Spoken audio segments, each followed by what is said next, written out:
네, 안녕하십니까? 지금부터 저출산 시대 아동기 집중 투자 방향을 주제로 한 2023년 제1회 아동권리 포럼을 시작하도록 하겠습니다. 저는 오늘 진행을 맡은 아동권리보장원의 강미경 아동권리본부장입니다. 오늘의 포럼은 약 2시간 동안 현장과 온라인 생중계로 함께 진행될 예정입니다. 먼저 국민의례가 있겠습니다. 모두 자리에서 일어나 주십시오. 국기에 대하여 경례.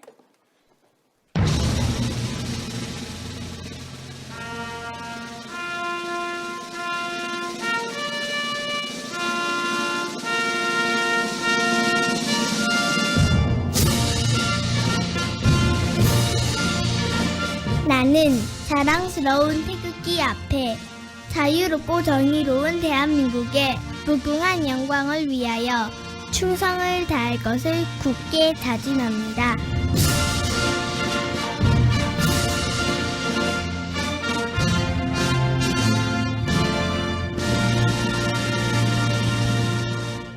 바로 모두 자리에 착석해 주시기 바랍니다.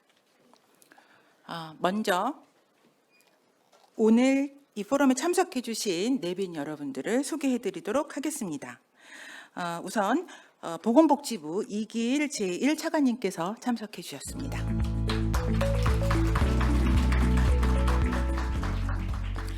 아동권리보장원 정익중 원장님 참석하셨습니다.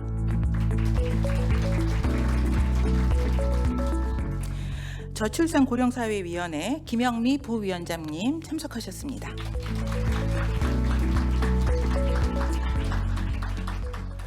초록우산 어린이재단 황영기 회장님 참석해 주셨습니다. 네, 감사합니다. 포럼 진행에 앞서 아동권리보장원 정익중 원장님의 개회 말씀이 있겠습니다. 자리로 모시겠습니다.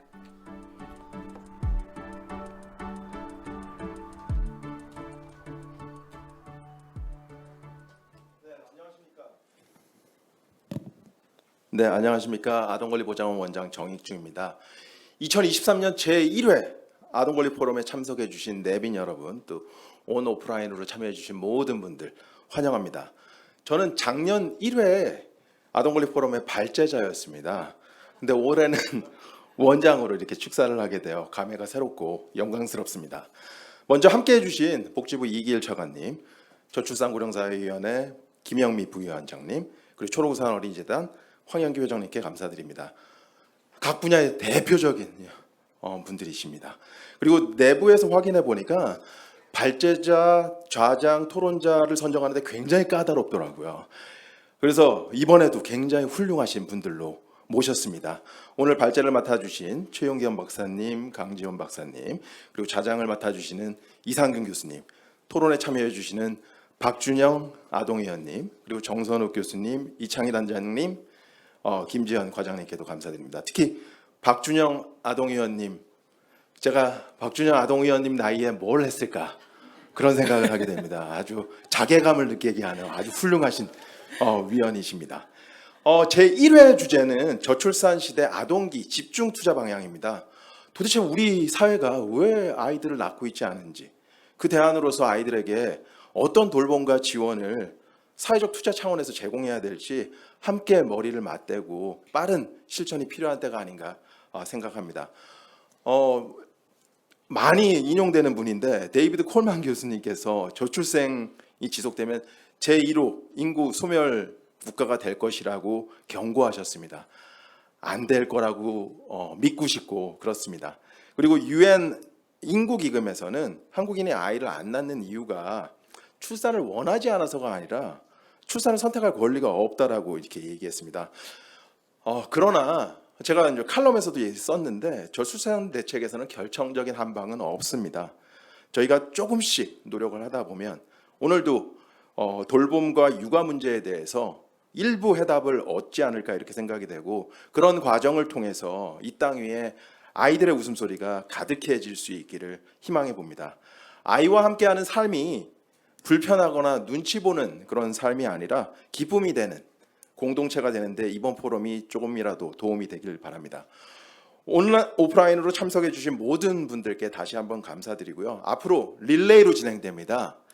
그래서 아동권리 포럼 계속해서 많은 관심과 참여를 부탁드리겠습니다. 감사합니다. 네, 감사합니다. 이어서 보건복지부 이기일 제1차관님께서 환영의 말씀 해주시겠습니다. 자리로 모시겠습니다.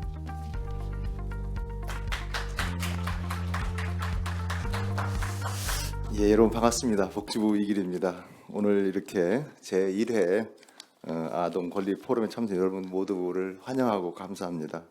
또 우리 바쁘신 일정에도 와주신 우리 저구위의 우리 김영민 부위원장님, 또 초록울산 어린이재단의 황영교장님께도 감사를 드립니다. 또 지난해는 발제를 하시고 오늘은 또 행사를 준비해 주신 정익준 원장님, 또 우리 박준영 아동 우리 의원님께도 정말 환영과 감사를 드리겠습니다. 아이들을 대하는 방식만큼 그 사회의 수준을 정확히 보여주는 척도는 없다라는 말이 있습니다. 우리나라 빈곤 아동 비율은 20년 기준으로 9.8%로 OECD 국가에서 가장 낮은 수준입니다. 그러나 아동의 삶의 만족도는 행복 지표는 거의 최하위 수준입니다. 유엔 아동 권리위원회는 돌봄과 교육, 육아 지원 등 모든 아동 정책은 아동 최우선, 이우선 정책으로 시행을 강조를 하고 있습니다.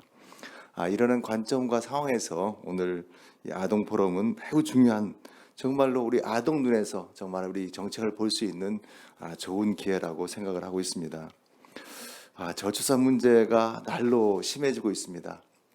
오늘 뉴스를 보니까 지난해가 사실 0.78명이 출산율이었었고 24만 9천 명 정도가 태어났는데 아마 2, 4분기를 보니까 0.70명 정도가 돼가지고 내년도에는 0.7이 무너지지 않을까 하는 그런 고민이 있습니다. 그래서 우리 김영미 위원장님하고 저하고 참 어디 가나 이렇게 죄 짓는 기분입니다.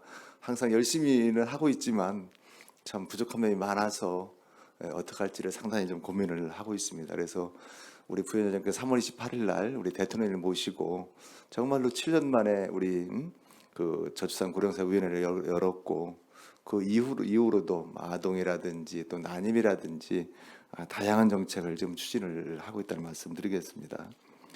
생애 가장 중요한 시기인 영아기를 안정적으로 보낼 수 있도록 부모급여도 도입을 하였습니다. 그리고 지역아동센터라든지 늘봄학교 같은 들봄 서비스 제공도 아울러 추진을 하고 있습니다. 생애 초기 건강관리 사업이라든지 만이세, 입원비, 본인부담 제로화 등 다양한 건강체계도 만들고 있습니다. 또 가정에서 적절한 보호를 받지 못하는 아동을 위해서란 전방위적인 학대 예방 시스템도 아울러 갖추고 있습니다. 또한 출산과 양육에 어려움을 겪는 많은 임산부가 있습니다. 우리가 위기 임산부라고 하기도 합니다. 이분들에게 상담을 지원하고 알 권리를 보장하는 우리 보호출산 관련 법안도 지난주에 상임위를 통과하고 아마도 9월 한 10일쯤 되면 법사위 심사를 앞두고 있습니다. 이를 통해서 위기 임산부와 그 아동이 생명이 안전하게 지킬 수 있도록 저희 노력하겠습니다. 넬슨 만델라는 이런 말씀을 하셨습니다. 우리 아이들은 세상에서 가장 큰 보물입니다. 우리 아이들은 우리의 미래입니다라는 말씀을 주셨습니다. 정부는 우리 아동들이 정말로 행복하고 성장할 수 있는 그런 사회를 만들 수 있도록 노력하겠습니다. 여기 계신 분들도 같이 함께해 주시고 오늘 좋은 의견 주시기를 정말 기대하겠습니다. 여러분 고맙습니다. 네, 이기일 차관님 감사합니다. 이어서 저출산 고령사회위원회 김영미 부위원장님의 축하의 말씀 있으시겠습니다.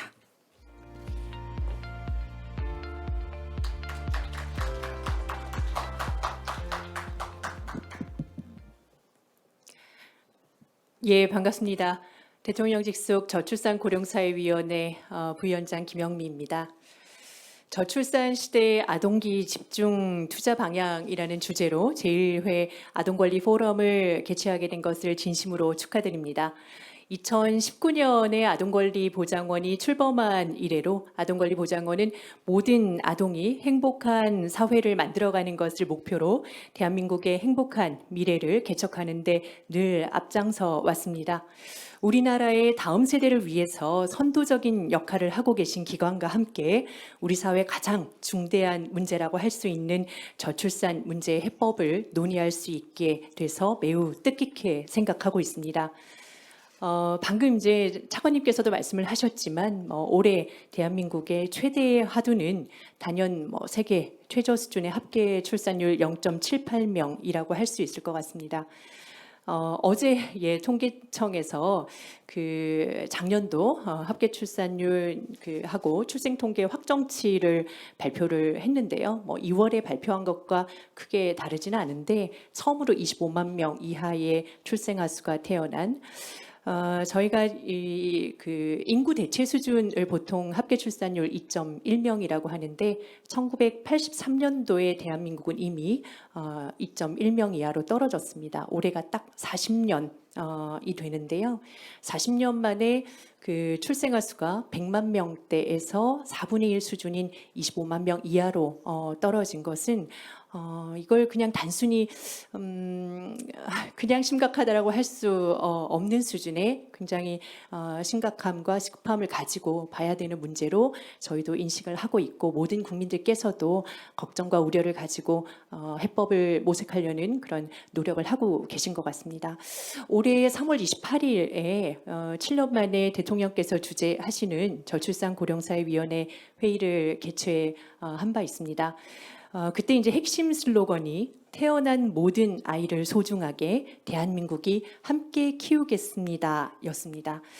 대통령께서는 사실 가장 중요한 것은 국가가 우리 아이들을 확실하게 책임진다는 믿음을 줄 수 있어야 한다는 것이고 그런 이제 좀 거친 표현을 쓰시기도 하셨는데 출산율이 설사 오르지 않는다고 하더라도 그것에 연연하기보다는 태어난 모든 아이들이 밝고 건강하게 자랄 수 있게 하는 것은 국가의 기본적인 책무다라는 말씀을 해주셨습니다.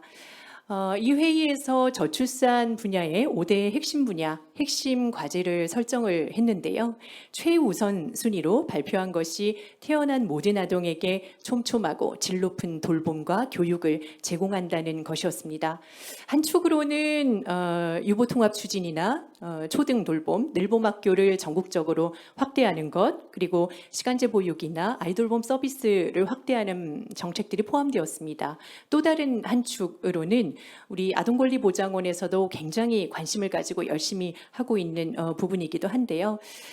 가정 위탁시설 등의 취약아동을 지원한다든지 그리고 출생통보제나 보호출산제를 적극 이제 제정 추진을 한다든지 아동기본법 제정을 추진한다든지 이런 대책들도 포함되었습니다.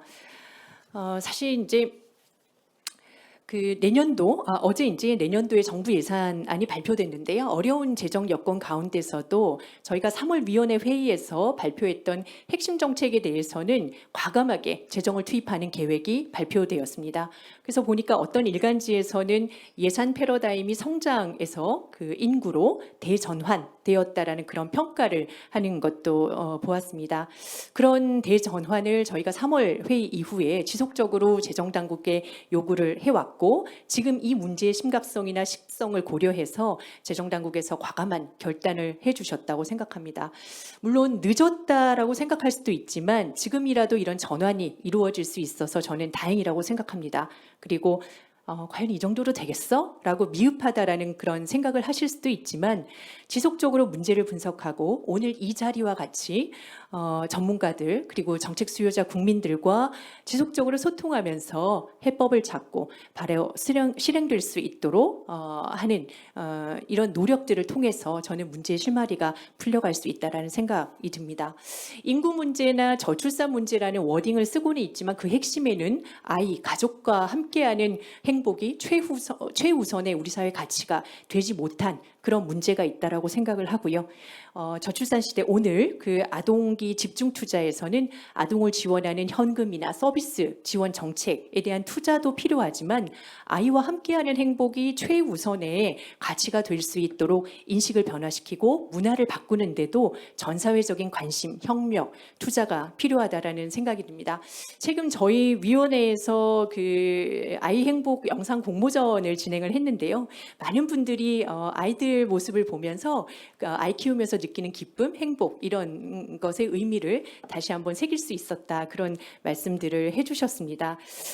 그리고 며칠 전에는 이제 부산에서 그 국제광고제 행사, 세계적인 국제광고제 행사가 열렸는데 이때 저희가 대학생들이 참여해서 참여하는 그 공모전에 후원을 했었습니다. 그때의 주제가 Happiness Starts with a Child라는 주제였는데요. 상당히 많은 그 대학생들이 좋은 아이디어를 가지고 광고 아이디어를 주셨습니다. 그 자리에서 아동권리보장원에서는 청소년들 대상으로 광고 공모전을 진행을 하셨더라고요. 그래서 우리 위원회가 와 아동권리보장원이 이렇게 여러 이제 정책뿐만 아니라 인식 전환을 위한 노력에도 같이 걸음을 맞춰가고 있구나라는 그런 생각을 해서 굉장히 뿌듯했습니다. 그동안 이제 우리 대한민국은 물질적인 성장이라든지 번영을 위해서 달려왔고 그 경쟁이라는 것이 이 성장의 핵심 동력이 됐다라는 말씀을 뭐 누구나 이제 공감을 하실 건데요. 그 결과 실은 그 우리의 번영을 물려줄 수 있는 다음 세대가 사라진 이럴 수 있는 그런 위험에 처한 이런 씁쓸한 현실을 마주하고 있는 것 같습니다. 이제는 우리 사회 패러다임이라든지 국민인식의 패러다임이 변화해야 됩니다. 이걸 하기 위해서 우리 위원회에서는 할 수 있는 모든 일들을 하고자 합니다. 오늘 이 자리를 통해서 협력을 위한 첫 걸음을 내딛었다라는 그런 생각이 들고요.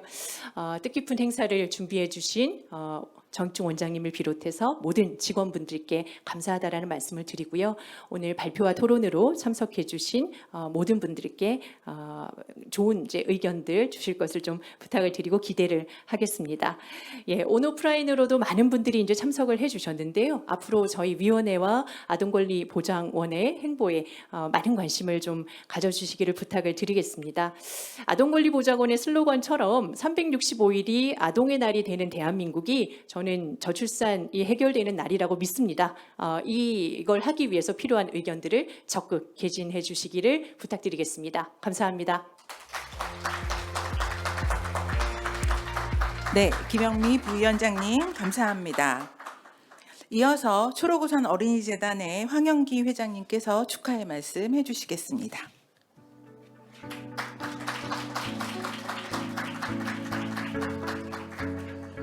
예, 2023년 제1회 아동권리 포럼 개최 축하드립니다. 우리 정익중 원장님 준비하시느라고 수고 많으셨고요. 바쁘신데 와주신 이길 차관님 감사드리고 대통령을 위원장으로 모시는 유일한 대한민국의 위원회 저출산 고령사회위원회 부위원장님 감사드립니다. 오늘 발제 맡아주신 분들 다 감사드리고요. 오늘 이 모임을 앞두고 참 충격적인 뉴스가 나왔습니다. 출산율 0.2분기 출산율 0.7. 서울은 이미 0.59가 된 지가 꽤 됐습니다. 제 생각에 서울은 지금 한 0.5 초반 같고요. 부산이 0.6 후반인데 지금 부산이 0.6 근처에 있지 않을까 싶습니다. 뭐 대전, 인천 다 그렇습니다. 왜 대도시의 출산율이 이렇게 낮을까요?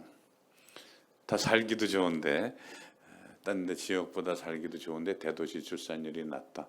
뭐 핑계로는 젊은 여성들이 많아서, 소위 미혼 여성들이 많아서 모수가 많다 보니까 출산율이 낮은 그런 통계적인 문제도 있습니다만은 사실은 뭐 여러분도 다 아시는 거지만 첫째 우리 김영미 부위원장님 말씀하신 인식, 문화, 가정의 행복 이런 데 대한 인식이 부족한 게 제일 저변에 깔려 있는 거고요.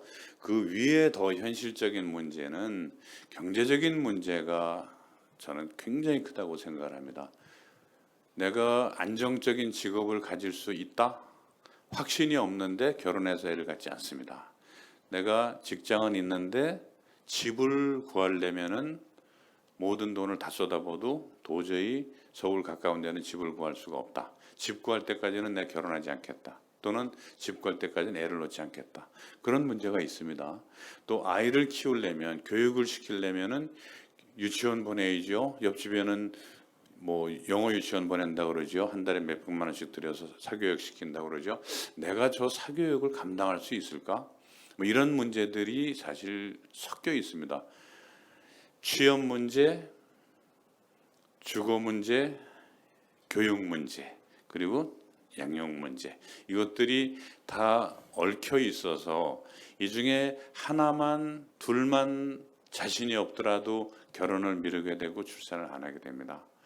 그런데 우리 그동안에 저희 재단을 비롯해서 정부가 해온 노력은 굉장히 제가 보기에는 분절화되어 있었습니다. 복지부는 복지부대로, 여가부는 여가부대로 다 나름의 프로그램을 가지고 이 문제를 해결하려고 달려들었는데, 사실은 저는 이랬으면 좋겠습니다. 아예 정부나 지방자치단체에 담당을 두어서 임신을 하게 되면 이 임신한 사람이 신고를 합니다. 부잣집이든 가난한 집이든 신고를 하면 이 임신한 사람이 나중에 애가 자라서 18살이 될 때까지 나라에서 토탈로 도와주는 겁니다. 아예 애 놓는 거는 내가 놓지만 키우는 거는 나라에서 해준다.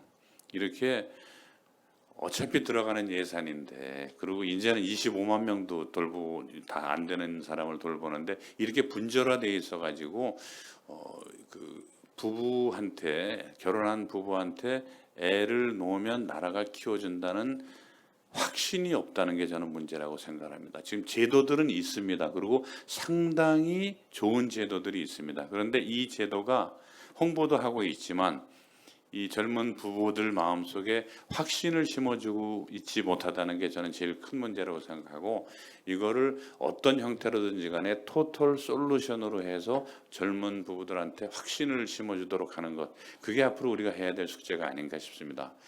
미국의 경우는 참 매일 어디선가 전쟁을 하고 있습니다. 미국이 전쟁을 하는데 미국의 사회에서 가장 존경받는 사람들 중에 하나가 직업 군인입니다.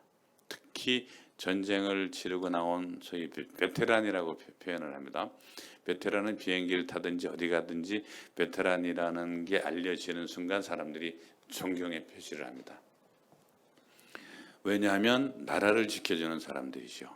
저는 우리나라에서 배가 불룩한 임산부는 직장뿐만이 아니라 어디서든지, 영화관에서든지 기차역에서든지 어디서든지 임산부 나타나셨다 그러면은 VIP 나타나신 것만큼 사랑과 존경의 눈으로 봐주는 그런 문화가 됐으면 좋겠습니다. 노키즈존 빨리 없애야 됩니다. 애 못 들어오는 지역에 그 집 장사하면 안 됩니다. 이게 우리 사회에서 해야 될 일이 많지만 정말 정부가 국민들한테 애를 놓으면 사회에서 키워드립니다. 믿어주십시오. 이 확신 심어주는 게 저희가 해야 될 숙제가 아닌가 싶습니다. 그래서 오늘 이제 여러 가지 정책 토론을 많이 해주시겠지만 사실 분절화된 정책, 국민들이 신뢰하지 않는 정책, 중간중간에 끊어져 있는 정책, 이 정책들이 효과라는 것은 사실은 미지수죠. 그래서 이 정책들이 예산도 있습니다. 인력도 있습니다. 의지도 있습니다. 이걸 어떻게 잘 묶어서 국민들한테 전달하느냐는 것이 우리 앞에 주어진 숙제가 아닌가, 그런 생각을 하면서 오늘 아침 0.7 출산율이라는 소식을 접했습니다. 우리나라가 없어질 위기에 있다는 것은 다 아십니다. 저같이 사회에서 은퇴할 나이가 된 사람들은 그래도 문제가 없습니다. 지금 40대 분들이 70이 되면, 그리고 이 출산율 저하가 계속이 되면 노인 한 분이 젊은 사람 한 분과 1대1 매칭이 됩니다. 결국 젊은 사람이 자기가 벌어서 두 사람을 먹여 살리는 시대가 되거든요. 이거는 재앙입니다. 지금 40대들이 그 생각을 하면은 아이고, 내가 70대 됐을 때 생각하면은 애들 더 낳아야 되겠구나. 사실 현실적으로 계산을 하셔야 되는데 그건 나중 문제고, 내가 70대인 건 나중 문제고, 내가 당장 못 살겠다. 지금 애 못 낳는다는 거죠. 저도 책임이 있습니다. 제가 아들 하나 딸 하나가 있는데 저희 다른 애를 둘 낳았어요. 그래서 2.1은 아니지만 2.0은 했는데 제 아들놈은 하나만 놓고 손들었습니다. 그러니까 제가 사회적 의무를 다 못했다고 생각을 하는데 제가 제 아들한테 그랬습니다. 너 70대고 80대면 너 부양할 애들 없어진다 사회에. 이게 보통 문제가 아니거든요. 그래서 이 문제에 대해서 우리가 깊이 천착을 하고 정말 국민들이 믿고 신뢰하고 따라올 수 있는 정책을 앞으로 많이 만들어 주셨으면 하는 바람의 말씀을 드리면서 이 포럼이 대성공을 거두기를 앞으로 릴레이로 하신다 그랬으니까 릴레이로 이어지면서 이게 끝나는 날은 국민들이 전부 이 저출산 정책을 믿는 그런 날이 오기를 기대를 하면서 인사 말씀 마치겠습니다. 감사합니다. 네, 황영희 회장님 감사합니다. 본격적인 포럼을 시작하기에 앞서 오늘 또 1회 아동권리 포럼을 기념하는 사진 촬영을 먼저 좀 하도록 하겠습니다. 그래서 오늘 참석하신 내빈분들과 또 토론자, 발제자 분들은 모두 무대 위로 올라와 주시면 좋겠습니다. 그리고 온라인으로 오프라인으로 참석하고 계시는 청중들께서는 잠시만 기다려 주시면 감사하겠습니다. 네, 모두 올라와 주십시오.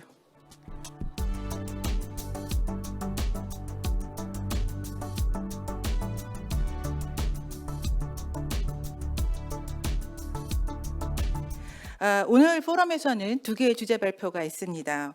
첫 번째 발표를 듣도록 할 텐데요. 첫 번째 주제는 저출산 정책 및 아동 육아 지원 정책 현황과 향후 발전 방향에 대해 육아정책연구소 최윤경 선임연구위원님께서 발표해 주시겠습니다. 박수로 맞이해 주십시오.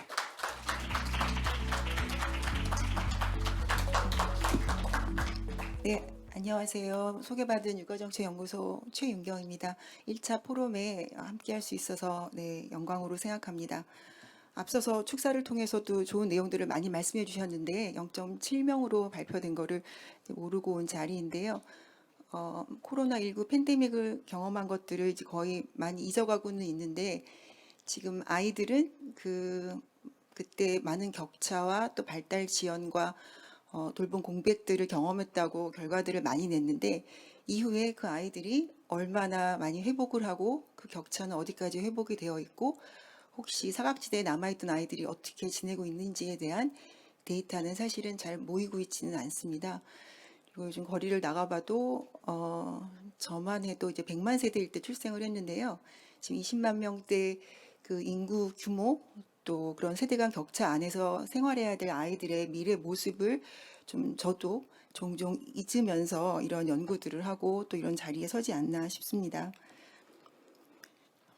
네, 그래서 보통 올해 윤석열 정부 주요 정책 중에 하나로 현금 지원으로 부모급여 도입이 있었습니다. 다 아시겠지만 0-1세 부모 대상으로 이제 양육비에 해당하는 소득 보전과 또 건강한 아동의 성장 발달을 지원하는 부모급여의 현금 지원이 확대됐는데 그런 정책들을 얘기할 때 상당히 부정적인 의견들도 많습니다.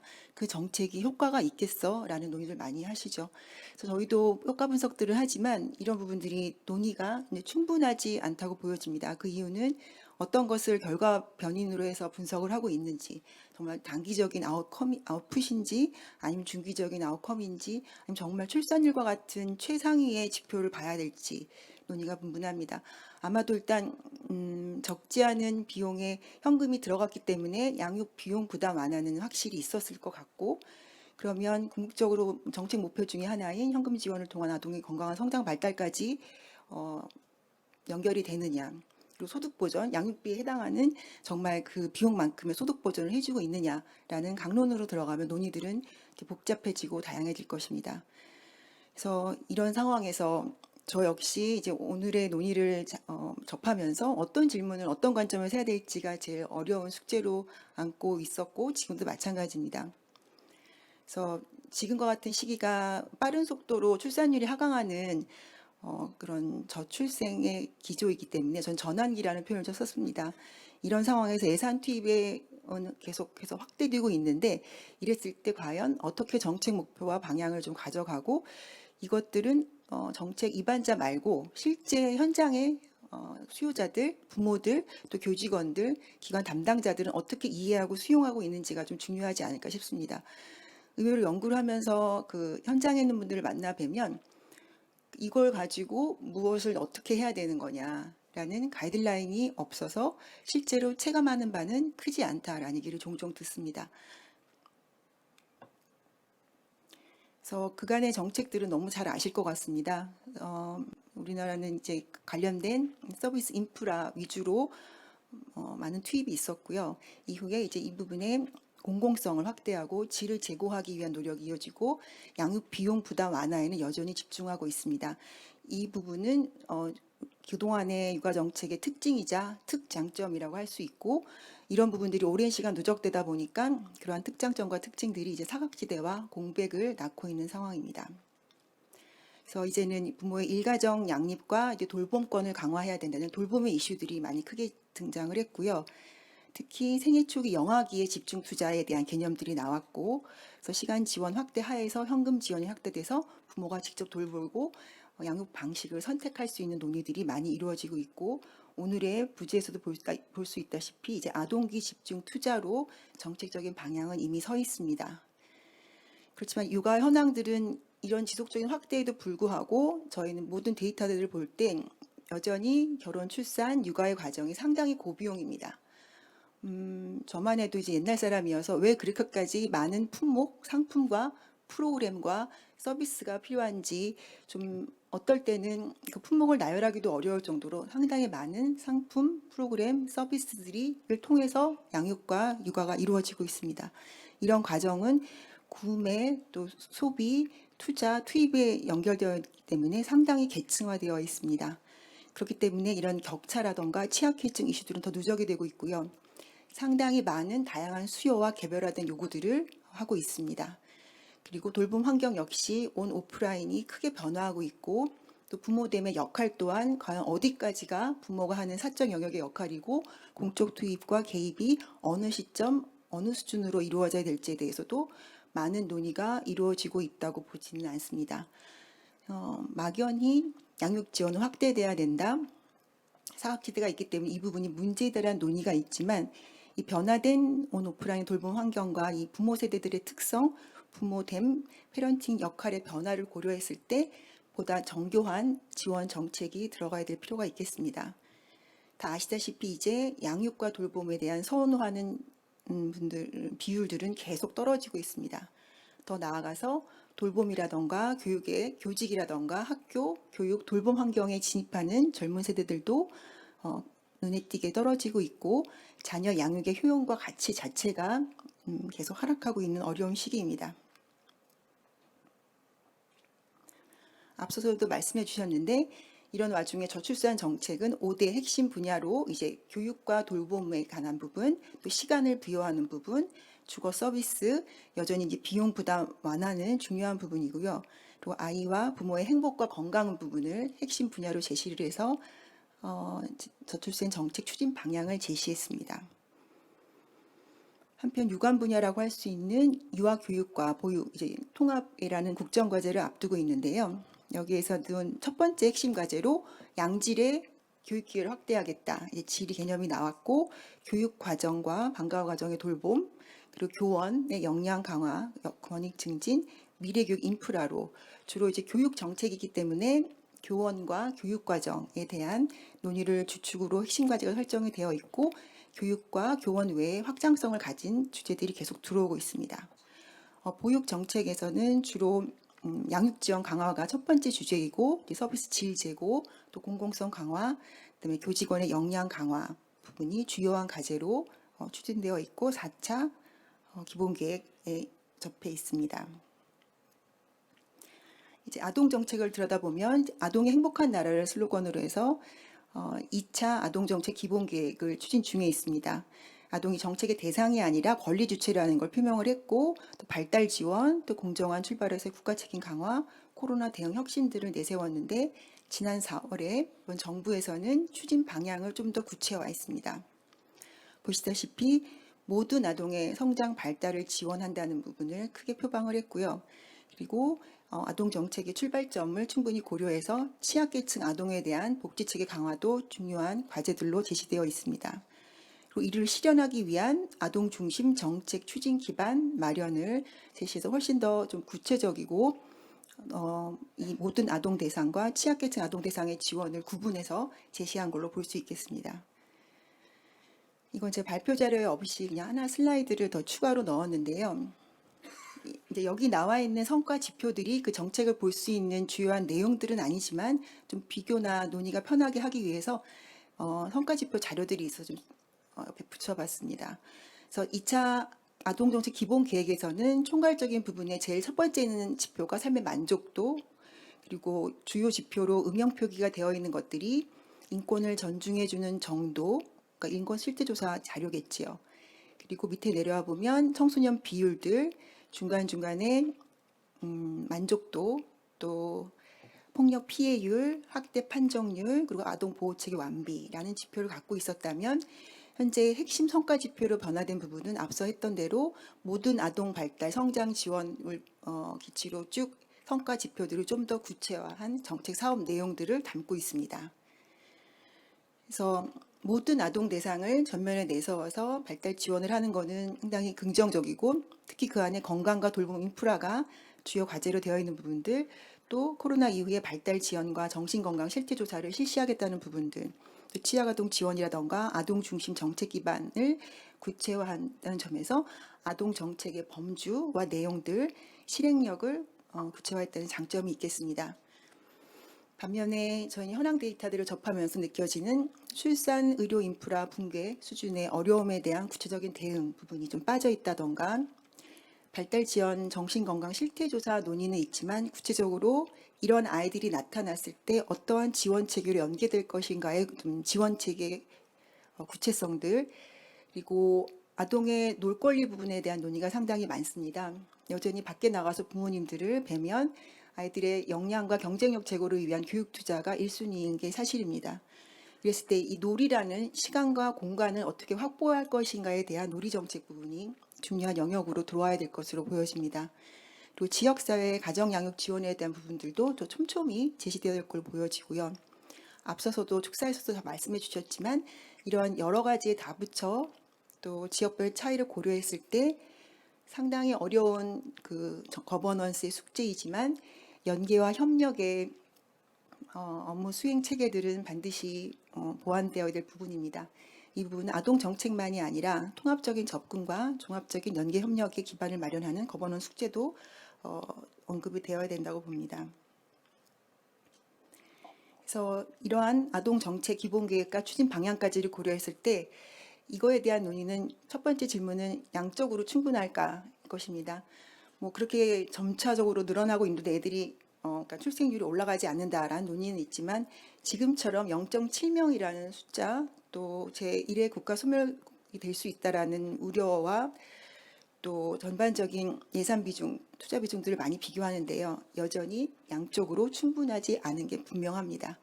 이랬을 때 그 부족한 부분들은 현재 우리나라 발전상이라든가 사회 상황에 맞춰서 어느 시점에 어떤 부분부터 어떻게 보강하고 투입할 것에 대한 좀 체계적인 고민이 반드시 필요합니다.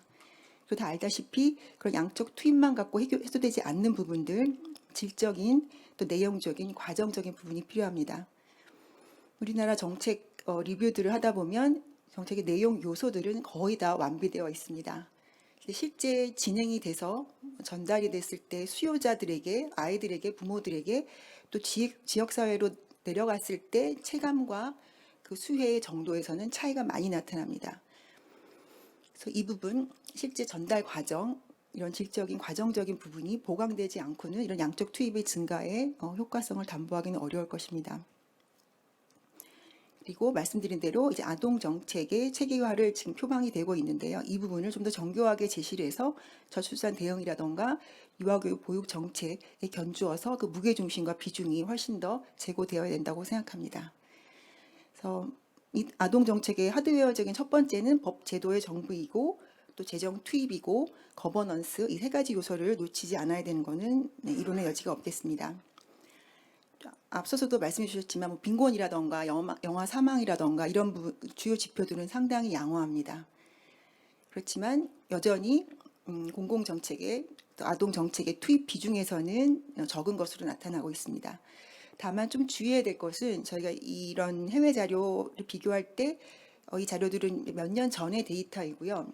그리고 범주를 저희도 이제 답을 좀 써봐서 할 때마다 어려움이 있는데 이 범주를 어디까지로 잘라서 이 공공정책, 차일드 웰빙에 투입한 예산으로 봐야 될지는 좀 어려움이 있습니다. 현재 우리나라는 이제 교육자치와 또 행정자치가 나뉘어져 있고 학교를 통한 교육복지 투자도 적지 않습니다. 그래서 이 비용이 어디까지를 카운트해서 들어간 것인지는 좀 면밀히 봐야 되겠지만 여전히 주요 선진국 수준에 미치지 못하다는 중론에는 변함이 없은 것 같습니다. 이 부분은 반드시 해결돼야 될 부분이고 이제 어떻게 전략까지 나와야 된다고 보여지고요. 웰빙이라는 측면을 봤을 때 OECD에서 비교했을 때 한국이 평균 이하인 부분들은 교우 관계, 놀이 공간과 시간, ICT 디지털 자원의 활용, 그리고 그 평균 이상 부분에 보시면 학교에서의 좀 훈육적인 통제하는 분위기, 그리고 학대나 폭력, 학교 폭력을 경험하는 비율 등에서도 높게 나타나고 있습니다. 이 부분 먼저 해결되는 대응 정책이 필요하다고 보겠습니다. 그리고 빨간색 부분도 마찬가지로 다른 그림에서도 생애 초기의 사회정서 발달상의 어려움, 신체 건강, 정신 건강 이슈가 계속 지적되고 있습니다. 자주 잊어버리고 또 그 중요성을 간과하고 있는데요. 지난주에 저희 연구소에서 두 번째 신생아 패널에 대한 첫 번째 학술 대회가 있었습니다. 첫 번째 패널은 2008년생이었고 두 번째 패널은 2022년생을 추적하는 걸 시작했습니다. 아동권리보장원에서 같이 와주셨는데요. 그때 서울의대에서 뇌 사진을 찍은 데이터들을 보여주면서 생애 초기에 직접 대면 상호작용과 또 스킨십과 또 아이 컨택 같은 기본적인 양질의 상호작용이 얼만큼 중요한지를 뇌 사진을 통해서 확인할 수가 있었습니다. 저희가 수없이 많은 얘기를 하지만 구체적인 데이터를 통해서 보여졌을 때 훨씬 더 설득력이 있고 증거 기반으로 보여졌는데요. 과연 지금의 양육의 과정이 부모와 또 양질의 그 애착 관계에 있는 돌봄 인력과 얼마나 그런 부분들을 확보하고 있는지 검토가 필요하다고 하겠고요. 발달 특성 대비 미흡한 부분은 말씀드린 대로 바깥놀이, 신체 활동, 노는 부분들, 양질의 대면 상호작용 모두 부족한 것으로 논의되고 있습니다. 그리고 정부 성과 미흡과제에서도 수요자 부모들은 일하며 아이 키우기 행복한 나라에 대한 응답에 부정응답이 좀 더 많습니다. 다른 데이터를 봤을 때 물론 일하기 아이 키우기 행복한 나라에 대한 성과도 정부의 추진 노력도 상당히 많았다라는 긍정응답도 많았습니다. 반면에 또 미흡 과제에서도 높은 응답률을 보였다는 점을 볼 수가 있고요. 또 정책 범주별로 물어봤을 때 전문가에 비해서 또 부모들의 경우에 다른 유사 정책 영역에 비해서 아동 정책에 대한 인지라던가 또 선호, 비선호에 대한 평가 부분에서 좀 떨어지는 부분이 있었습니다. 좀 더 전반적인 저출산 대응과 정책 설계에 있어서 아동 정책의 비중을 확대해야 될 필요가 있습니다. 네, 이거는 아동 수준에서는 수요자들은 이제 형평성의 이슈, 자녀의 행복과 웰빙의 이슈, 부모들 입장에서는 부모의 양육 역량과 가정 환경이 떨어지는 부분들에 대한 요구가 많은 상태로 데이터가 보여주고 있습니다. 현재 정책을 분석하는 게 여러 가지 방법이 있겠지만 앞서 1, 2차 아동 정책 기본계획에서도 있었듯이 아동권의 관점에서도 봐도 건강권과 생존권의 이슈에서도 저희 상반기에 많은 기사를 통해서 보셨겠지만 영아 6이라던가 또 학대의 지표들, 또 발달권에서 앞서 사회정서 인지 외의 사회정서 부분의 교우 관계에서 떨어지는 지표들, 또 보호권, 참여권 모두 양호하다고 보기는 어렵습니다. 해외에서는 아동 정책의 선진화를 위해서 담아야 될 주제들을 다음과 같이 제시하고 있습니다. 양질의 관계성에 기초한 정책을 펼쳐라. 그리고 사각지대를 고려한 형평성 이슈가 있어야 되고 반드시 이 아이들이 살아야 될 미래 세대에 대한 SDG, ESG 전략도 들어가야 된다. 그리고 놀이의 중요성, 또 정서적인 웰빙 이런 부분들이 과학적인 자료와 데이터로 제공될 필요가 있다라는 부분을 또 환경 구성에 대한 부분, 이에 대한 평가 모니터링 체계화를 주문하고 있습니다. 다른 부분 좀 넘어가도록 하겠습니다. 부모들의 양육 역량에서도 어려움을 많이 호소하고 있고요. 그리고 교사와 돌봄 인력에 대한 아이들이 접하는 관계성의 대상이 되고 양질의 상호작용을 제공해주는 돌봄 인력이 될 뿐인데, 이거에 대한 정책적인 역량이 이제 처우 개선과 다른 부분으로 집중되면서 웰빙에 대한 부분들이 간과되어 있는 것들 여러분들 잘 많은 기사들을 통해 접하셨을 걸로 봅니다. 그래서 이런 관점에서 이제 재구조화의 재현을 한다 하면, 앞서서도 이제 말씀을 드렸지만 전체적으로 우리나라 상황에 맞는 아동기 집중 투자라는 말에 맞는 양적 투입, 재정 투입의 증가는 반드시 필요합니다. 다만 그것을 어느 시기에 어떤 규모로 예방과 또 현황 파악과 대응의 단계별 시점에 넣을지 고민이 필요하겠고요. 반드시 이행 과정의 질적 전략 부분도 보강이 되어야 됩니다. 재정을 투입했다고 해서 그 효과가 나타나는 그런 부모 세대는 아닌 것 같습니다. 그리고 아동의 전 생애 주기를 고려해서 연령 범위가 상당히 넓은데요. 태내기부터 시작해서 영아기 또 유아기 아동기로 이어지는 전 생애 연령 주기를 고려한 정책 설계가 반영될 필요가 있겠습니다. 그리고 주요 육아 주체인 아동 외에 부모와 교사 또 지역사회 참여까지 고려한 부분이어야겠습니다. 네, 뒷부분은 사실은 제가 양육지원 체계 현금 서비스 지원 체계에 대한 논의들을 좀 보편 지원, 선별 지원의 논의들을 좀 담았는데요. 이 부분은 제가 오늘 발표하고자 했던 아동 정책 위주의 논의에서는 조금 논외로 되어 있어서 이 부분은 자료집에 실린 내용으로 가름하도록 하겠습니다. 현재 드러나고 있는 격차와 계층화 또 사각지대에 대한 대응을 단순히 문제가 드러났을 때의 사후적인 또 분절적인 대응 체계만이 아니라 모든 아동의 성장 발달을 지원하는 보편적인 예방 체계로서 아동 정책이 재구조화되기를 기대하면서 발표를 마치겠습니다. 감사합니다. 네, 최윤경 선임연구위원님 감사드립니다. 두 번째 발표로 바로 들어가도록 하겠습니다. 두 번째 주제는 아동의 건강한 성장과 발달을 지원하는 아동 돌봄 안전망 구축 을 주제로 한국보건사회연구원 강지원 연구위원님께서 발표해 주시겠습니다. 네, 모실 때 박수로 맞이해 주시면 감사하겠습니다. 네.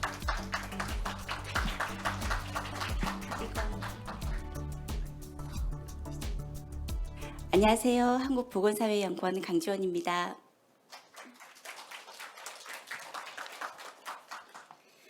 네, 오늘 제가 발표할 주제는 아동의 건강한 성장과 발달을 지원하는 아동돌봄 안전망 구축에 관한 내용입니다.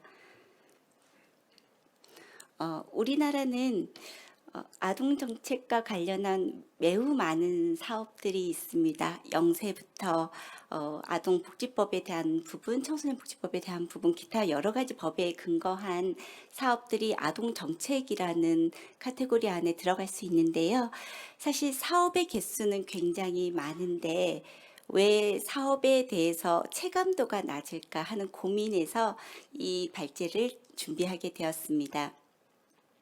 가장 결정적으로 볼 때는 우리나라의 아동정책 총괄관리 주체에 대한 고민이 저는 있었습니다. 예를 들면 사회부장위원회는 사회부장 사업을 중심으로 기획재정부는 일반 재정사업 중에서 아동 관련 예산들을 검토를 하고요.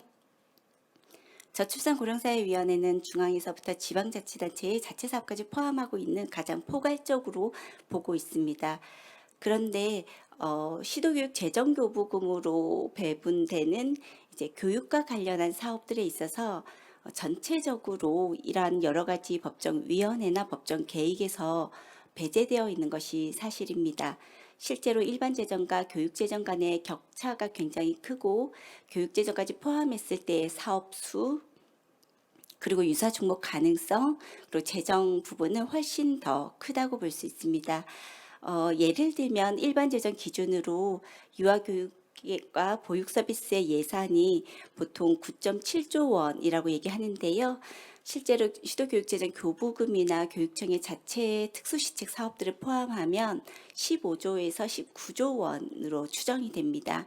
이런 내용들이 아동정책에 대한 총괄적인 관리에 대해서 조금 더 강력한 리더십이 필요하지 않은가 하는 생각들을 가지게 되었습니다. 또 하나의 문제는 우리나라에서 최근에 이제 인구 문제에 대한 얘기를 빼놓을 수 없을 것 같습니다. 인구 문제는 예전부터 지금까지 다양한 경로로 있어 왔습니다. 인구 규모에 대한 얘기가 있을 때도 있고요. 인구 구조에 대한 얘기가 최근에 조금 더 강조되는 추세였습니다. 여기에 더해서 작년부터는 지역에 대한 얘기까지 결합하고 있습니다. 즉 인구 구조와 인구 감소와 인구 구조 변화로 아동 인구에 대한 관심이 더 높아진 것은 사실인데요. 인구 이동 역시 아동 혹은 아동을 양육하는 유자녀 가족의 영향이 굉장히 크게 받는 부분입니다. 다시 말씀드리면 인구의 세 가지 문제들이 다 아동과 직접적인 관련을 맺고 있다고 볼 수 있습니다. 그래서 저희는 지역에 조금 더 관심을 가져야 되는 부분도 있을 것 같습니다.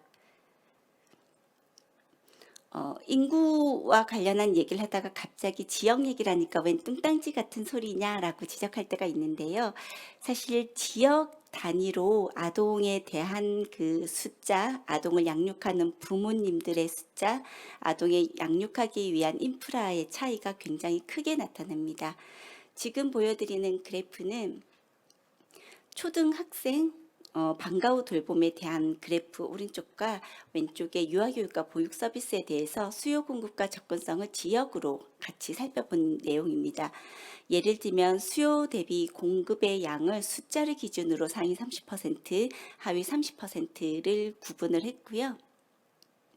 접근성에 대한 숫자를 기준으로 상위 30%가 접근성 하위 30% 구분했습니다. 이 얘기는 접근성 상위 30%와 수요 공급 상위 30%에 있는 일사분면이 가장 열악하다는 것을 나타냅니다.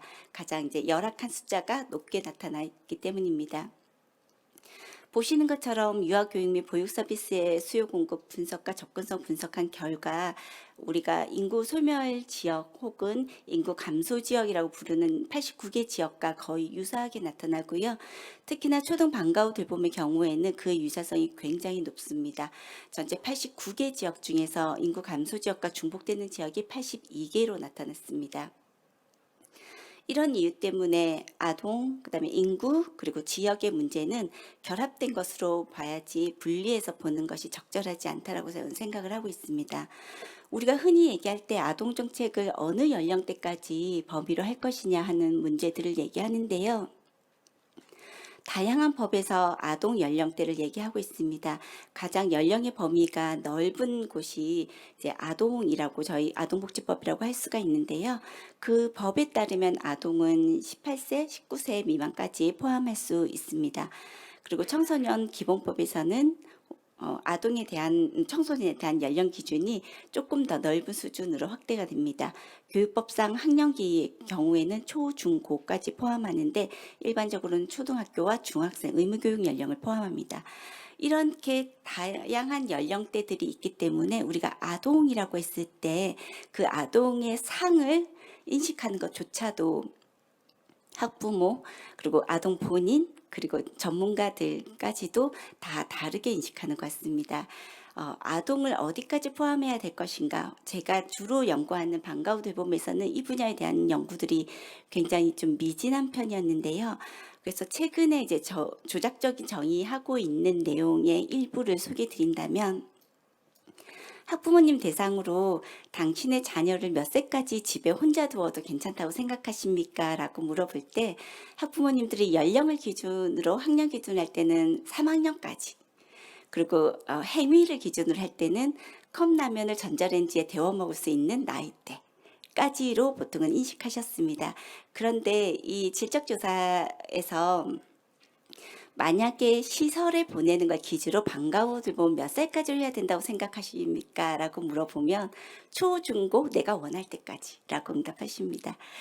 시설을 보낼 때의 그 아동이라는 개념 혹은 방과 후에 나 홀로 있는 것에 대한 두려움 이런 부분들이 집이라는 공간 내가 잘 알고 있고 내가 통제 가능한 공간이라는 곳에서는 조금 더 어린 연령대에 초점을 맞추는 것으로 보입니다.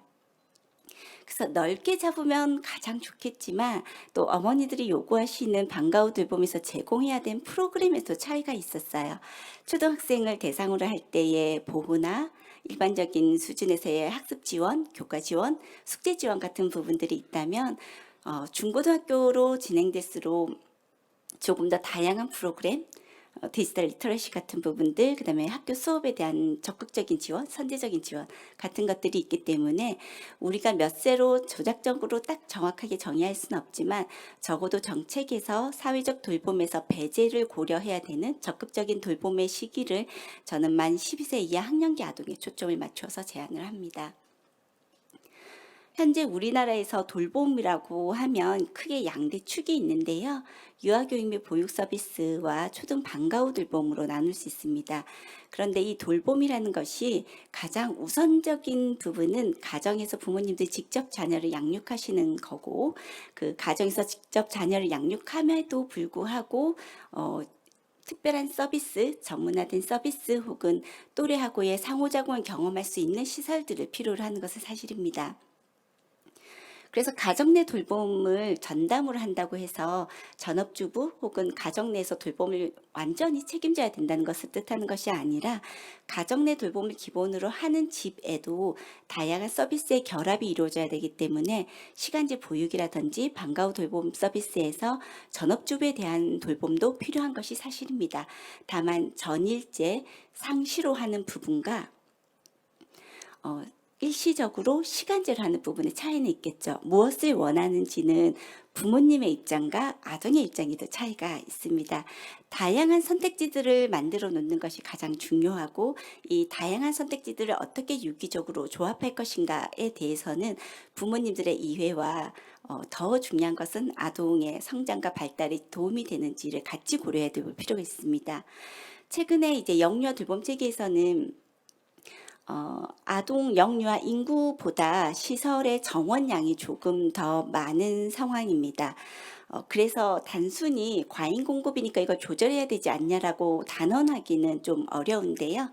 다만 적어도 유아교육과 보육 서비스에서는 시설 공급이 어느 정도 일정 수준 다 다른 목표치를 좀 달성했다고 본다면 방과 후 돌봄의 경우에는 아직은 좀 많이 미흡한 수준입니다. 지금 보여드리는 자료는 이제 유아교육과 보육 서비스에 있어서 수요 공급과 접근성을 보여드리는 부분인데요. 모든 영유아에게 보편적으로 제공하는 유아교육과 보육 서비스지만 여전히 지역별로 공급 부족 문제와 접근성 문제는 발생하고 있습니다. 주로 보시는 것처럼 산간 지역, 강원도, 경북 지역 같은 부분에서 약간 그 열악한 상황인 것을 확인할 수 있고요. 수요 공급 부분에서도 수도권과 비수도권 지역을 중심으로 색깔이 굉장히 극명하게 달라지는 것을 확인하실 수가 있습니다. 영유아 돌봄 체계에서는 가장 이슈가 되는 부분이 유보통합에서도 강조되는 부분이기도 한데요. 좋은 종사자들을 확보하는 부분입니다. 왜냐하면 누리가정이라는 만 3호세 공통가정은 여러 가지 시설에서 제공하는 것을 아무거나 혹은 프로그램을 그냥 취사 선택하는 것이 아니라 공통의 교육과정을 운영하고 있습니다. 그 교육과정을 적절하게 영유아에게 제공하기 위해서라도 필수적으로 그 교육과정에 대한 이해가 수반되고요. 그런 종사자들에 대한 자질도 중요하게 저희가 고려해야 될 필요가 있습니다. 그런데 자꾸만 좋은 민간기관과 좋은 종사자들을 떠나게 만드는 이런 환경이 좀 있습니다.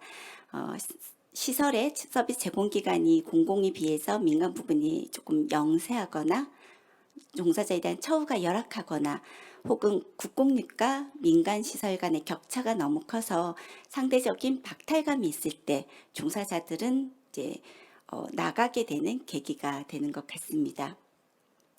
또 하나 살펴볼 부분은 이용에 대한 의사와 선호 부분인데요.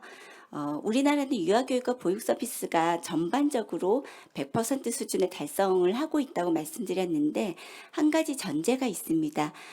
보육시설이나 유치원을 이용하지 않는 가정양육수당 수급자 가구가 있는데요.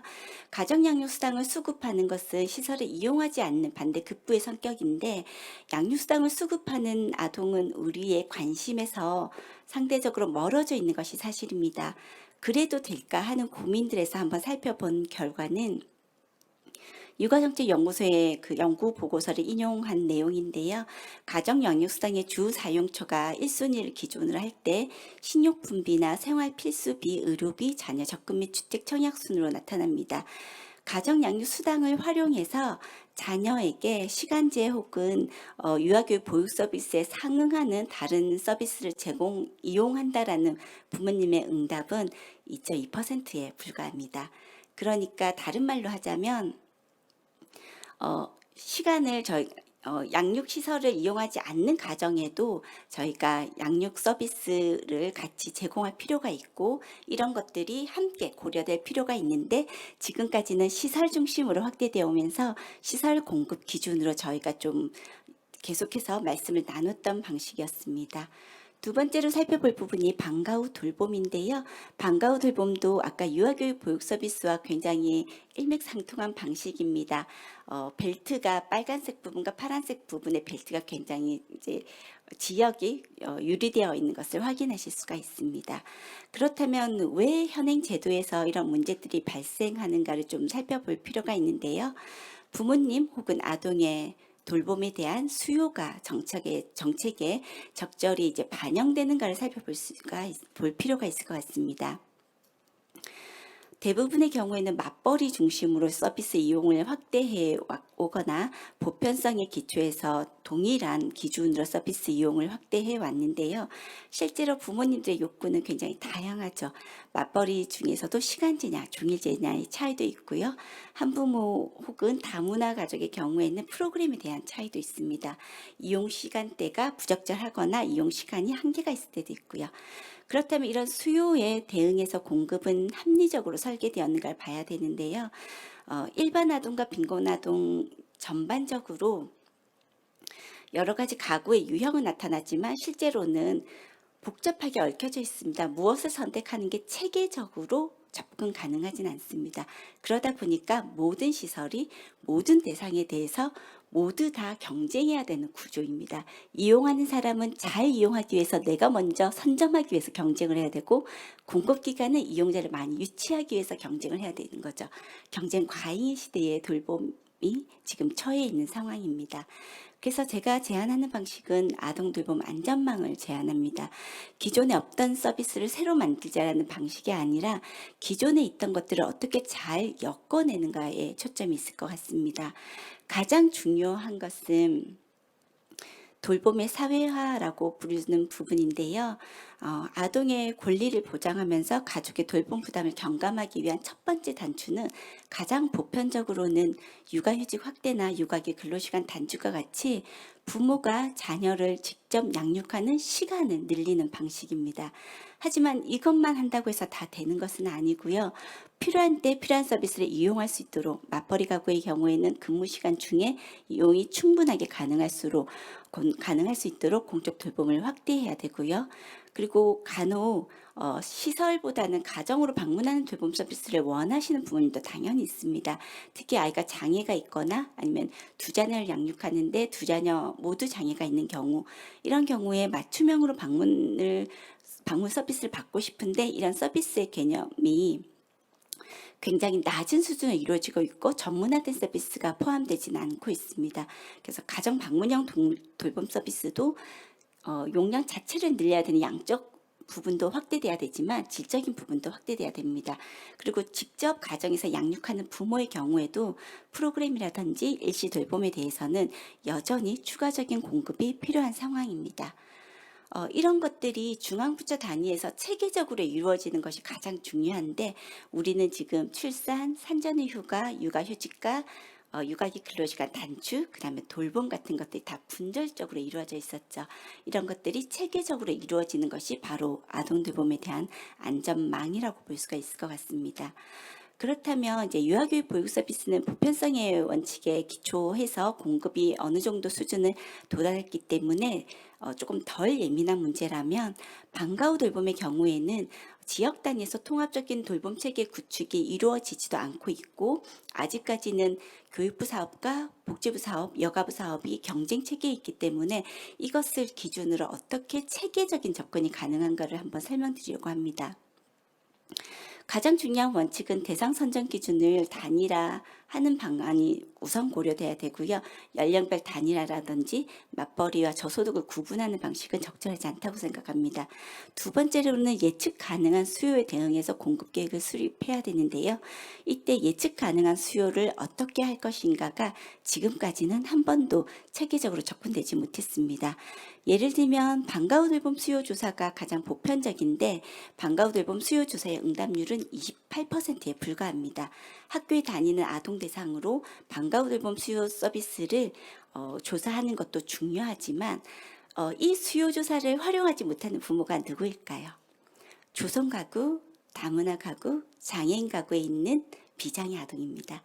그러니까 가장 취약한 아동에 대해서는 학교 베이스에 누구나 응답할 수 있는 것을 수집하는 방식의 방과 후 돌봄 수요 조사가 약간의 한계를 가질 수 있습니다. 그래서 보다 선제적으로 저희가 조사를 해야 되는 가장 중요한 시점은 취약아동 돌봄 수요 조사입니다. 우리는 복지부에서 드림스타트가 12세 이하 아동에 대해서 통합 사례 관리를 제공하고 있기 때문에 저희가 가능할 수 있는 대안으로 한번 설계를 해보았습니다. 마찬가지로 아동통합 패키지의 신청도 온라인으로 누구나 접근할 수 있게 열어둘 수 있습니다. 복지로라든지 처음학교로라든지 방과 후 돌봄의 경우에는 정보24 같은 것들을 플랫폼 기능이 약간만 수정 보완하면 활용할 수 있는데요. 하지만 이 역시 가장 취약한 가구의 아동이 배제되고 있습니다. 배제될 수밖에 없는 상황이고요. 그래서 저희가 아동통합 패키지의 가장 우선적인 선정 대상으로는 취약한 가구의 아동에 대해서는 선제적으로 저희가 발품을 팔아서라도 먼저 어떤 서비스를 원하는지를 조사하는 과정이 있어야 된다고 생각을 하고 있고요. 그 부분이 앞서서 말씀드렸던 가장 우선적으로 T-1의 9월에 드림스타트를 통해서 활용할 수 있다고 생각을 합니다. 이제 돌봄 방식의 체계화가 어떻게 이루어질 수 있는지를 좀 보여드리려고 하는데요. 많은 부모님들이 필요하지 않는데도 유아교육 보육 서비스가 보편적이라는 이유로 계속해서 신청을 하고 있고 사립 유치원을 이용하는 부모님들의 대부분 혹은 일부의 경우에는 추가적인 사교육을 이용하는 부모님들의 확인할 수가 있었습니다. 물론 질적 조사에 200케이스밖에 안 되는 응답이었습니다만은 그래서 저희가 설계하고 있는 방식은 돌봄 방식을 조금 더 체계화하자는 부분입니다. 시설이 반드시 필요한 부모님이 계시고요. 시설이 여러 가지 방식 중에 대안인 부모님도 계십니다. 동일하게 같은 시간, 같은 용량, 같은 내용을 제공하는 것이 과연 적절할까에 대한 고민들이 있어서 돌봄에 대한 필요 시간, 돌봄을 선호하는 혹은 필요라는 프로그램, 그다음에 돌봄 시설에 대한 선호 등을 결합해서 저희가 돌봄 욕구도를 측정하면 어떨까 하는 생각을 해보았습니다. 이런 방식들이 조금 가능하게 되려면 실제로 가장 중요한 부분들이 있는데요. 역할입니다. 중앙부처는 지금과 같은 역할보다 더 적극적으로 나가기가 어려운 일부의 한계를 가지고 있습니다. 부처 간 사업의 이제 정부 조직법에 따른 사업의 범위가 이제 명확하기 때문인데요. 그래서 제가 조금 더 관심을 가졌던 부분은 지역입니다. 지역 단위의 수요 공급이나 접근성에서도 굉장히 차이가 있다는 말씀 드렸는데요. 그래서 지역 단위에서 이런 돌봄 체계를 어떻게 통합적으로 구축할 것인가가 좀 더 중요한데, 그래서 우리가 가장 중요하게 봐야 되는 부분은 물론 시도와 시도교육청이 굉장히 중요하지만 실제로 아동과 직접적인 대면이 가능한 기관들, 그리고 그 기관들의 바로 상위 기관이라고 할 수 있는 시군구와 교육지원청입니다. 이런 기관들이 실제로 조금 더 유기적인 연계를 해야 되는데, 예를 들면 학교하고 지역아동센터하고 연계하세요라는 얘기를 2004년 이후로 제가 계속해서 얘기해왔지만 사실상 실패에 가깝습니다. 재정이라든지 역할이라든지 권한이 없는 협의체는 없는 것과 같다고 볼 수가 있죠. 그래서 협의체의 가장 바탕이 되는 부분은 시군구와 교육지원청이 돼야 되고요. 그것보다 마을 단위 협의체도 물론 중요합니다. 학교와 지역아동센터가 하는 협의체도 중요한데 이 협의체를 누가 소집할까에 대한 고민들이 조금 더 있어야 될 것 같습니다. 그래서 저는 이제 역할 분담을 통해서 우리가 조금 더 나아갈 바를 더 고민할 수 있는 기회가 오늘 이 자리에서 만들어졌으면 좋겠다고 생각하고요. 그래서 이제 학교 돌봄을 중심으로 늘봄학교 전일제 학교 국정과제가 수행되고 있는데 물론 학교에서도 돌봄을 제공하고 마을에서도 돌봄을 제공합니다. 다만 학교는 아동 단위, 개인 단위인데요. 마을이나 시군구, 지역은 가족 단위가 결합할 수 있죠. 그래서 성과 관리의 주체는 혹은 성과 관리의 대상은 교육을 포함하는 지역이어야 된다고 생각하고 있습니다. 이상입니다. 네, 감사합니다. 시간 관계상 두 분 발제자님께 충분한 시간을 드리지 못해서 너무 죄송하게 생각합니다. 토론 시간에 혹시라도 보충적으로 설명해 주실 수 있으면 더욱 좋겠습니다. 토론에 이어서 하기 전에요. 무대를 좀 정리해야 될 그 시간이 조금 필요합니다. 그래서 지금부터 약 10분간 휴식 시간을 갖도록 하겠습니다. 현장 참여자분들께서는 로비에 나가시면 아주 간단한 다과가 좀 준비되어 있는데요. 한 가지 그 음식을 갖고 들어오시지는 못합니다. 그래서 로비에서 잠깐 즐기시고 그리고 다 정리하신 후에 10분 후에 이 자리에 다시 모이도록 하겠습니다. 네, 잠시 쉬시겠습니다.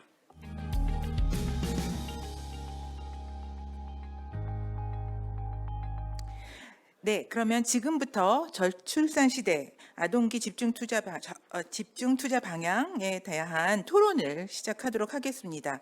토론에 앞서 오늘 토론의 참석자분들을 제가 소개시켜 드리도록 하겠습니다. 먼저 오늘 토론의 좌장을 맡으신 가톨릭대학교 사회복지학과 이상균 교수님 소개해 드리겠습니다. 네. 감사합니다. 다음은 토론자들입니다. 아동권리보장원 아동위원회 박준영 아동위원님 참석하셨습니다. 덕성여자대학교 사회복지학과 정선욱 교수님 참석하셨습니다. 지역아동센터 충북지원단 이창희 단장님 참석하셨습니다. 네, 마지막으로 보건복지부 아동복지정책과 김지영 과장님 참석하셨습니다. 네, 그리고 발제자 두 분을 모시고 이후에 토론은 좌장을 맡으신 이상균 교수님께서 진행해 주시겠습니다. 네, 안녕하십니까. 이 토론의 좌장을 맡은 가톨릭대학교 이상균 교수입니다. 네, 오늘 그 아동권리 포럼 저출산 시대 아동기 집중 투자 방향입니다. 그동안 우리가 아동에 대한 투자를 강조해 왔는데 이제 그 투자도 이제 집중을 해야 된다라고 하는 것이 강조되는 지점이 아닌가 싶습니다. 오늘 그 두 분이 미리 발표를 해 주셨고요. 네 분의 토론자가 있습니다. 그래서 처음 이제 그 토론을 해 주실 분이 어떻게 보면 우리가 굉장히 경청해야 될 토론자가 아닌가 싶습니다. 아동의 관점에서 아동 중심으로 우리가 어떠한 부분들에 대한 이 지원 정책을 마련해야 되느냐, 우리가 놓치지 않아야 될 목소리가 아닌가 싶습니다.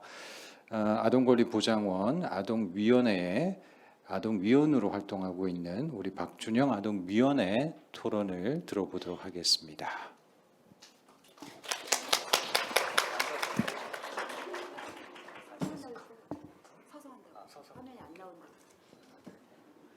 안녕하세요. 저는 이번 2023년 아동권리 포럼에 참여하게 된 아동권리보장원 아동위원 박준영입니다. 여러 전문가분들 앞에서 말씀을 드릴 수 있게 해주셔서 감사합니다. 열심히 한번 말씀드리겠습니다. 제가 이 자리에서 말씀드리고자 하는 주제는 아동이 더 건강하고 행복하게 살기 위해서 현재 돌봄 서비스에서 어떤 점이 더 좋아져야 할까입니다. 저는 돌봄이란 엄마와 아빠 두 분이 모두 일을 나가시거나 다른 사정으로 집에 안 계시고 할머니, 할아버지 또한 계시지 않아 식사나 공부 같은 부분에서 도움을 받을 수 없는 아동에게 식사와 간식을 챙겨주고 재미있게 놀 수 있게 해주고 공부도 가르쳐 주어서 부모나 보호자가 잠시 없는 사이에도 안전하게 잘 지낼 수 있게 해주는 것이라고 생각합니다. 아동복지법에서는 아동이란 18세 미만의 사람이라고 하고 있는데요. 저는 그 중에서도 돌봄은 중학생, 학생까지는 더 필요하다고 생각을 합니다. 왜냐하면 고등학생부터는 아르바이트를 해서 돈을 벌 수 있고 스스로 라면도 끓여 먹을 수 있고 도움이 필요하면 다른 사람한테 요청도 잘 할 수 있는데 중학생은 스스로 그런 것들을 해나가기엔 어려움이 많을 것 같아서입니다. 저는 초등학교 1학년 때 초등 돌봄 교실에 다닌 적이 있고 제가 살던 아파트에 다 함께 돌봄센터도 있어서 가끔씩 가본 기억이 있습니다. 제가 다닌 초등 돌봄 교실에서는 푸딩, 바나나, 사과, 과일 주스 같은 간식도 먹으면서 만들기를 하거나 우쿨렐레 같은 악기도 배웠습니다. 지역 아동센터는 다녀본 적은 없지만 이번 토론을 준비하면서 궁금한 것이 있어 여쭤보고자 찾아가게 되었습니다. 제가 방문한 지역 아동센터는 정원이 29명이며 방문 당시에는 주말이라 8명의 아동들이 선생님 2분과 있었고 아동들이 서로 잘 어울리면서 재미있게 지내는 모습을 볼 수 있었습니다. 대표님 말씀에 따르면 인근 회사나 기관, 단체의 후원을 받아 외부에서 아동들이 수영이나 음악 활동도 하면서 지낸다고 하였습니다. 어려운 점은 선생님 두 명이 29명의 아동들의 식사, 간식 준비와 차량 운행을 하고 있어 교육이나 특별활동을 진행하기에 어렵다는 것이었습니다. 이것 말고 뉴스를 통해 다른 지역 아동센터에서 일하시는 분들의 인터뷰를 본 적도 있는데 일부 지역 아동센터는 시설 사정이 안 좋아 한겨울에 찬물로 손을 씻고 아이들이 편하게 지내기에는 비교적 좁은 교실에서 특별한 프로그램 없이 시간을 보내는 곳도 있다고 하였습니다. 그리고 초등 돌봄 교실에서도 여러 가지 프로그램을 할 환경이 안 돼 교실에 그냥 있다 오거나 혼자서 그림 그리기 활동만 하고 오는 아동도 있다고 들었습니다. 저는 현재 돌봄 서비스를 받고 있는 아동과 돌봄 서비스가 필요하지만 돌봄 서비스를 받지 못하는 아동들에게 도움이 될 수 있게 3가지 제안을 드리고자 합니다. 첫째, 주어진 환경에서 어떻게 좋은 환경을 만들었는지, 무엇이 아동에게 더 도움이 되고 더 행복하게 하였는지 서로 발표를 하게 하여 우수한 내용을 뽑아 큰 상을 주는 것입니다. 좋은 내용은 다른 돌봄센터에도 알려줘서 여러 아동들이 같은 혜택을 보게 해주고 그 센터에서 또 알려줘서 여러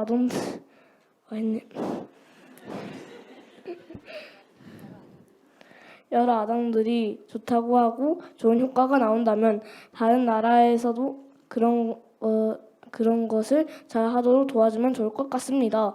둘째, 사람이 부족한 여러 아동센터로 주변에 있는 사람들이 도와주러 가도록 알려주는 것입니다. 우리 주변에는 영어를 잘하거나 컴퓨터를 잘하는 사람, 마술을 잘하는 사람, 탁구나 배드민턴을 잘하는 사람이 많습니다.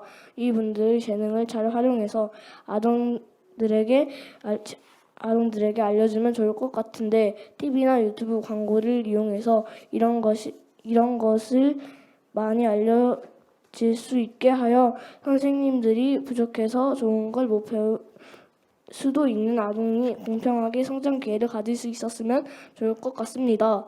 셋째, 정말 힘든 환경에서 지내고 도움 서비스를 꼭 받아야 하는 아동들을 찾아가 안전한 곳에서 돌봄을 받을 수 있게 하는 것입니다. 제가 방문하였던 지역 아동센터 대표님의 말씀을 들어보니 어려운 어른들은 힘든 말을 남들한테 잘 안 하려고 하고 소극적으로 있거나 숨으려고 해서 자녀들이 좋은 프로그램에 참여하지 못하는 경우도 보았다고 하였습니다. 이런 아동들을 위해 교장 선생님과 동사무소, 공무원, 아동센터에서 같이 모여 이야기도 하고 어려운 친구들의 집에 가서 선물도 주고 친밀하게 다가가면서 지역 아동센터에 나오도록 하여 어려운 친구들이 좋은 프로그램에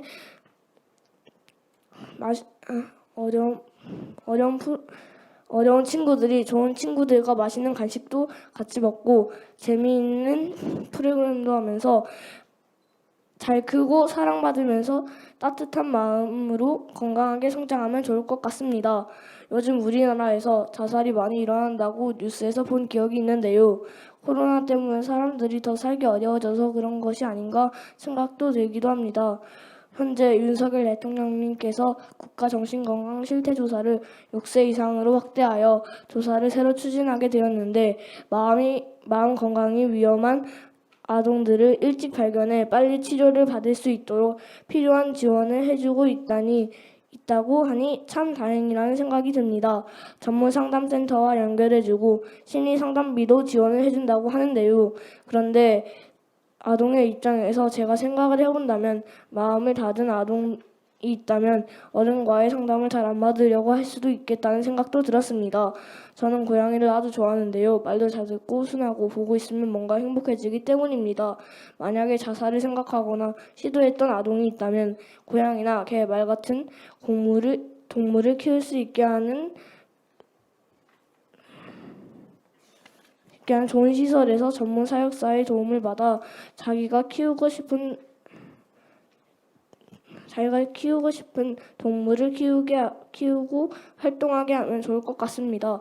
그 이유는 자기가 동물을 키우면서 마음을 나누고 재미있게 놀면서 주인의식과 생명의 소중함을 배우면 다쳤던 마음도 열리고 새로운 사람들과도 이야기를 하면서 친해지면서 살아가는 재미를 다시 깨닫게 될 거라고 생각했기 때문입니다. 지금까지 여러 교수님들, 전문가분들, 보건복지부와 아동권리보장원에서 힘써주셔서 아동들이 더 안전하고 좋은 환경에서 살 수 있게 된 것 같습니다. 그렇지만 지금도 어딘가에는 힘들게 있는 아동들도 분명히 있을 것이고 더 열심히 찾고 더 잘 지낼 수 있게 도와줘야 한다고 생각합니다. 아동들은 키도 작고 힘도 약해 가장 약하다고 볼 수 있는데 약한 사람들을 잘 살게 해주는 것이 모든 사람들이 잘 살게 되는 것이라고 생각하기 때문입니다. 지금 여기 계신 분들이 힘드시더라도 더 열심히 방법을 만들어 주시고 노력해 주신다면 힘든 처지에 있는 100명, 1000명 아동들이 더 행복하고 즐겁게 건강하게 살 수 있을 것 같습니다. 더 열심히 일해 주시기를 부탁드리겠습니다. 지금까지 제 이야기를 들어주셔서 감사합니다. 네, 박준영 아동위원회 가장 제가 봤을 때 근자에 들어본 가장 모범적인 토론문이었다 생각이 듭니다. 첫 번째, 이 토론문을 작성하기 위해 현장을 방문했다라는 점. 저희들이 뭐 토론문 쓰면 다 그냥 다시 한번 현장을 보지 않고 쓰는데 현장까지 가서 썼다라는 것. 그리고 두 번째, 시간을 엄수했다. 이게 굉장히 중요했습니다. 제가 미리 시간을 이야기하지 않았는데 딱 주어진 시간 그 7분을 딱 지켜서 발표를 했습니다. 가장 모범적인 토론자였고요. 그리고 제가 그 시작 전에 이 박준영 아동위원한테 명함을 받았습니다. 명함에는 장차 커서 어려운 사람을 돕는 훌륭한 변호사가 되겠다고 했는데요. 20년 뒤에 아동권리보장원에서 다시 봤으면 좋겠습니다. 네, 그러면 그 토론의 내용에서 핵심은 또 잘 짚어준 것 같아요. 이 세 가지가 우리가 쓰는 용어나 표현의 차이가 있을 뿐이지 가장 좋은 돌봄을 온 마을이 함께 한 명의 아이도 빼놓지 않고 모든 아이에게 주어야 한다라고 하는 게 이 박준영 아동위원회 토론문에 담겨져 있는 핵심적인 메시지가 아닌가 싶습니다. 네, 그 부분과 관련해서 우리가 또 발제자와 여러 토론자가 또 덧붙여서 논의를 해야 될 것 같고요. 그러면 두 번째로 정선욱 교수님, 덕성여자대학교 정선욱 교수님의 토론 듣도록 하겠습니다. 주어진 시간은 7분을 지켜주시기 바랍니다. 네, 소개받은 덕성여대 사회복지학 전공에서 일하고 있는 정선욱입니다. 저는 최윤경 박사님 발표 원고에 대해 토론을 맡았는데요. 제가 뭐 양육 지원, 육아 지원에 잘 모른다는 게 자랑은 아니지만 제가 좀 아는 게 짧아서 아동기 집중 투자에 초점을 맞춰서 말씀을 드리려고 합니다. 말씀을 드리기 앞서서 제가 최근 읽은 책 중에서 가족 각본이라고 하는 책을 읽었는데요. 거기 한 구절을 말씀드리려고 해요. 여기도 이제 출생률이 떨어지는 문제를 다각도로 진단하고 있는데 거기서 이제 아이의 입장에서 출생률의 문제를 어떻게 바라볼 수 있을까라고 하는 거를 써주셨어요. 근데 제가 그 구절을 읽고 와 진짜 나라도 그렇겠다라는 생각이 들었거든요. 그래서 그걸 좀 7분밖에 안 되지만 제 말을 줄이더라도 그걸 읽어드리도록 하겠습니다. 출생하는 아이의 입장으로 그 출생률이 낮다라고 하는 걸 관점을 돌려서 보면 사람의 탄생을 맞이하는 마음이 어떠해야 할지 다르게 보인다. 국가의 존속과 발전보다는 사람이 이 땅에 태어나 존엄하고 평등한 삶을 살 수 있는가, 양육자를 희생시키지 않으면서도 행복한 시간을 나누며 성장할 수 있는가, 그런 사회인가, 이걸 묻는 게 더 중요하다라고 이야기하고 있고요. 그래서 사람을 그 자체로 존엄하게 여기지 못하고 도구로 취급하는 사회에 기꺼이 태어날 아기가 있을까? 자신이 어떤 삶의 제비를 뽑을지 모르는 불평등한 세상에 나오기로 마음 먹는 게 아이 입장에선 쉬운 게 아니다. 어쩌면 지금의 낮은 출생률은 사람이 어떻게 태어나든 존엄하고 평등한 삶이 보장되는 사회가 될 때까지 세상에 나올 수 없다는 아이들의 절박한 집단 행동일지도 모른다. 이렇게 문장을 쓰고 있거든요. 우리가 과연 아이들이 살만한 세상을 만들어 주고서 출생률 낮은 문제를 이야기하고 있느냐라고 하는 것들에 대해서 문제 제기를 하고 있는 그 문장이고요.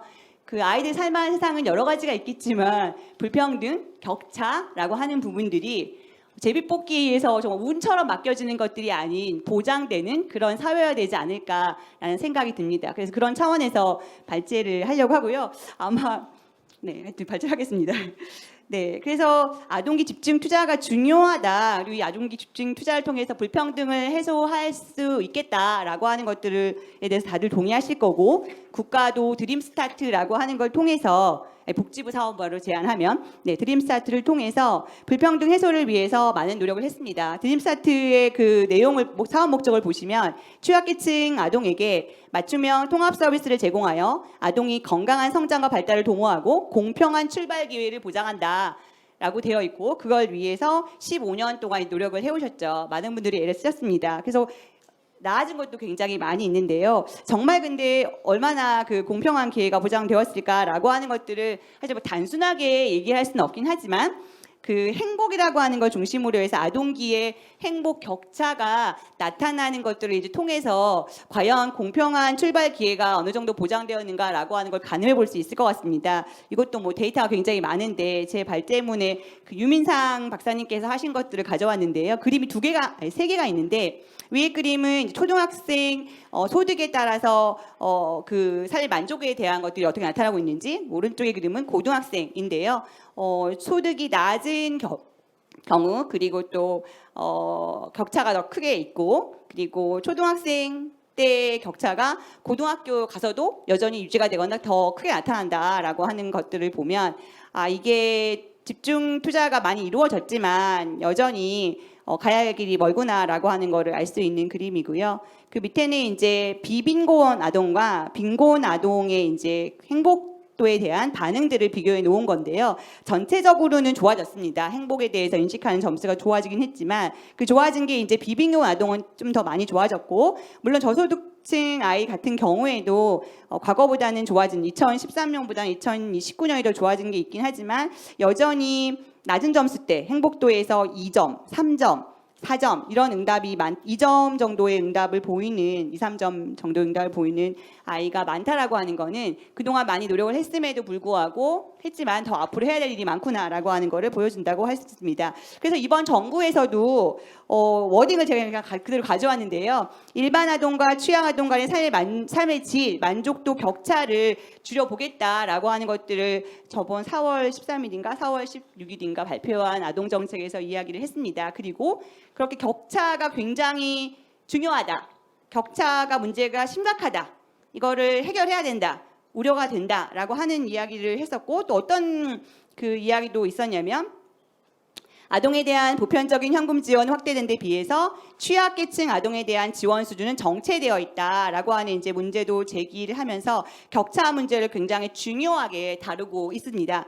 그런데 이제 다루고 있는데 격차라고 하는 단어가 뭐 그 단어가 많이 쓰인다고 해서 중요하게 다루고 적게 쓰인다고 덜 중요하게 다루는 건 아니지만, 그 전체 그 문건에서 딱 3번 격차가 등장하는데요. 하나 학력 격차, 하나는 유치원 어린이집 간 격차, 하나는 지역 격차. 다 중요한 일입니다. 그런데 이제 이런 격차를 어떻게 해결할까라고 하는 부분에 있어서 아동기 집중 투자를 강조하고 있지만 그 내용은 상당히 그 문제 제기를 한 거에 비해서는 빈약하다 이렇게 보입니다. 왜냐면 그거는 윤석열 정부가 발표할 때 시간이 충분하지 않았던 점도 있을 수 있지만 어쨌든 앞으로 격차가 굉장히 중요하고 이 문제를 다뤄가겠다. 그리고 취약계층 아동에 대한 지원 수준이 정체되어 있어서 이걸 해결하겠다라고 하는 것들을 강조한 만큼 그 이후에 촘촘한 대책들이 마련이 되기를 바랍니다. 그 촘촘한 대책을 마련할 때 제가 이제 몇 가지 덧붙이고 싶은 것들이 있는데요. 그게 이제 취약계층이 도대체 누구냐? 그러니까 이번 정부가 약자 복지를 이야기하는 약자가 도대체 누구지? 그러면 아동 청소년이나 가족에선 약자가 누굴까? 보통은 취약 아동, 취약 가족, 위기 아동, 위기 청소년, 위기 가족이라고 할 수 있는데요. 그 대상이 어떤 대상일까라고 하는 것들이 좀 구체적으로 나왔으면 합니다. 그런데 우리나라는 예전부터 그 경제적 취약성, 이건 저만 얘기하는 게 아니고 많은 분들이 말씀하시는 건데요. 경제적 취약성이라고 하는 거, 물론 가장 중요한 부분이긴 한데 그것만을 중심으로 해서 취약 아동이나 가족에 대한 지원들을 얘기했었다. 그 결과가 아까 말씀드린 그런 격차가 여전히 나타나는 그런 결과로 드러났다라고 하는 거죠. 그러면 취약에 대한 정의를 조금 더 확대해서 지원을 넓혀야 되지 않을까라고 이제 제안을 드릴 수가 있을 거고요. 제가 가져온 자료 중에 이제 다른 나라가 꼭 잘하는 것도 아니지만 다른 나라 이제 영국의 예를 들면 Early Help Assessment라고 해서 이제 EHA라고 하는 우리말로 치면 조기에 도움을 제공할 건데 어떤 부분에 돌봄이 필요할까라고 하는 거를 굉장히 포괄적으로 광범위하게 보고 있다라고 하는 겁니다. 그래서 경제적으로 어려운 내용들뿐만 아니라 다양한 어려움에 처한 아이들까지 다 포함을 해서 그 부분들에 대한 집중적이고 선제적이고 전문적인 지원이 이루어지는 게 필요하고 그런 차원에서 취약계층이 누구냐라고 하는 약자가 도대체 누구냐라고 하는 것들을 너무 제한적으로 보지 않고 더 넓게 보는 대책들이 마련될 필요가 있겠다. 그건 다른 나라의 사례를 좀 보면 좋겠다라고 하는 말씀을 드리고 싶고요. 두 번째는 취약계층 아동에 대한 지원을 할 때 우리는 지금까지는 제가 다른 데서도 말씀드렸는데 취약이나 위기가 발생해서 이제 문제가 보통 터지면 저도 사후 대책으로 문제 터진 다음에 대응을 되게 많이 하긴 하는데 터지면 그 아이들을 가족에서 분리시켜서 아동보호체계가 굴러가잖아요. 근데 저는 아동보호체계는 있는데 왜 아동가족 지원체계는 아까 우리 두 번째 발표하신 선생님 말씀처럼 그것들을 총괄할 수 있는 그러니까 다 분절적으로 되어 있는데 지역사회 내에서 위기나 취약이라고 우리가 많이 보았던 아이들을 지역에서 잘 가족들이 키울 수 있게 그것들을 컨트롤 타워가 있고 그 다양한 서비스를 연계하는 그런 체계들은 왜 없는가? 아동 보호 체계만 있고 지역 사회 내에 아동 가족 양육 지원 체계는 마련되어 있지 않았을까라고 하는 이제 문제 제기를 저도 똑같이 던지고 싶습니다. 그래서 지역에서 아이를 키울 수 있는 잘 키울 수 있는 방안들. 하나 아이를 키우는데 온 마을이 필요하다는 얘기는 되게 많이 하는데 온 마을이 어떻게 할 건데? 라고 하는 부분이 더 앞으로 고민되어야 된다. 지역사회 중심으로 가야 된다. 그래야 시설, 탈시설, 가정형 거주로의 전환 이런 것들도 같이 이루어질 수 있다라고 생각해서 방향은 그렇게 잡아야 된다고 생각을 하고 있습니다.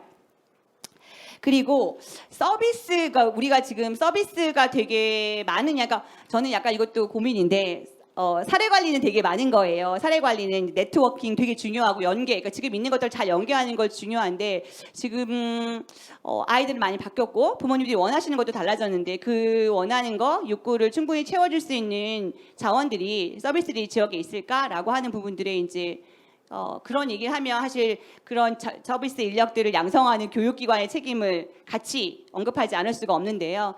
어쨌든 다양한 서비스들이 만들어져야 되고 질적인 수준이 보장이 돼야 되고 전문화돼야 된다. 제가 최근에 다른 연구하면서 어떤 지역인 어머니를 만났을 때 지역사회 바우처 사업은 이용하고 싶지 않다. 바우처는 너무 질이 낮아서 물론 그분이 말씀하신 거가 전부는 아니겠지만 아까 근데 그분이 가족 재결합해서 이제 아이가 같이 살고 있는 그런 상황에 있는 분이었거든요. 그런 식으로 서비스들이 좀 다양화되고 전문화될 필요가 있겠다. 시간 다 됐다는 거죠. 네, 그런 말씀을 드리고 싶습니다. 그리고 전체적으로 그래서 이번 정부가 격차에 눈을 뜬 건 너무 다행인데 격차를 말로만 얘기하는 게 아니고 실질적으로 격차를 어떻게 해결할까라고 하는 것들을 앞으로 제3차 아동정책 기본계획에 만들어 줄 테니까 거기에 꼭 잘 충실하게 담기를 기대하면서 토론을 마치겠습니다.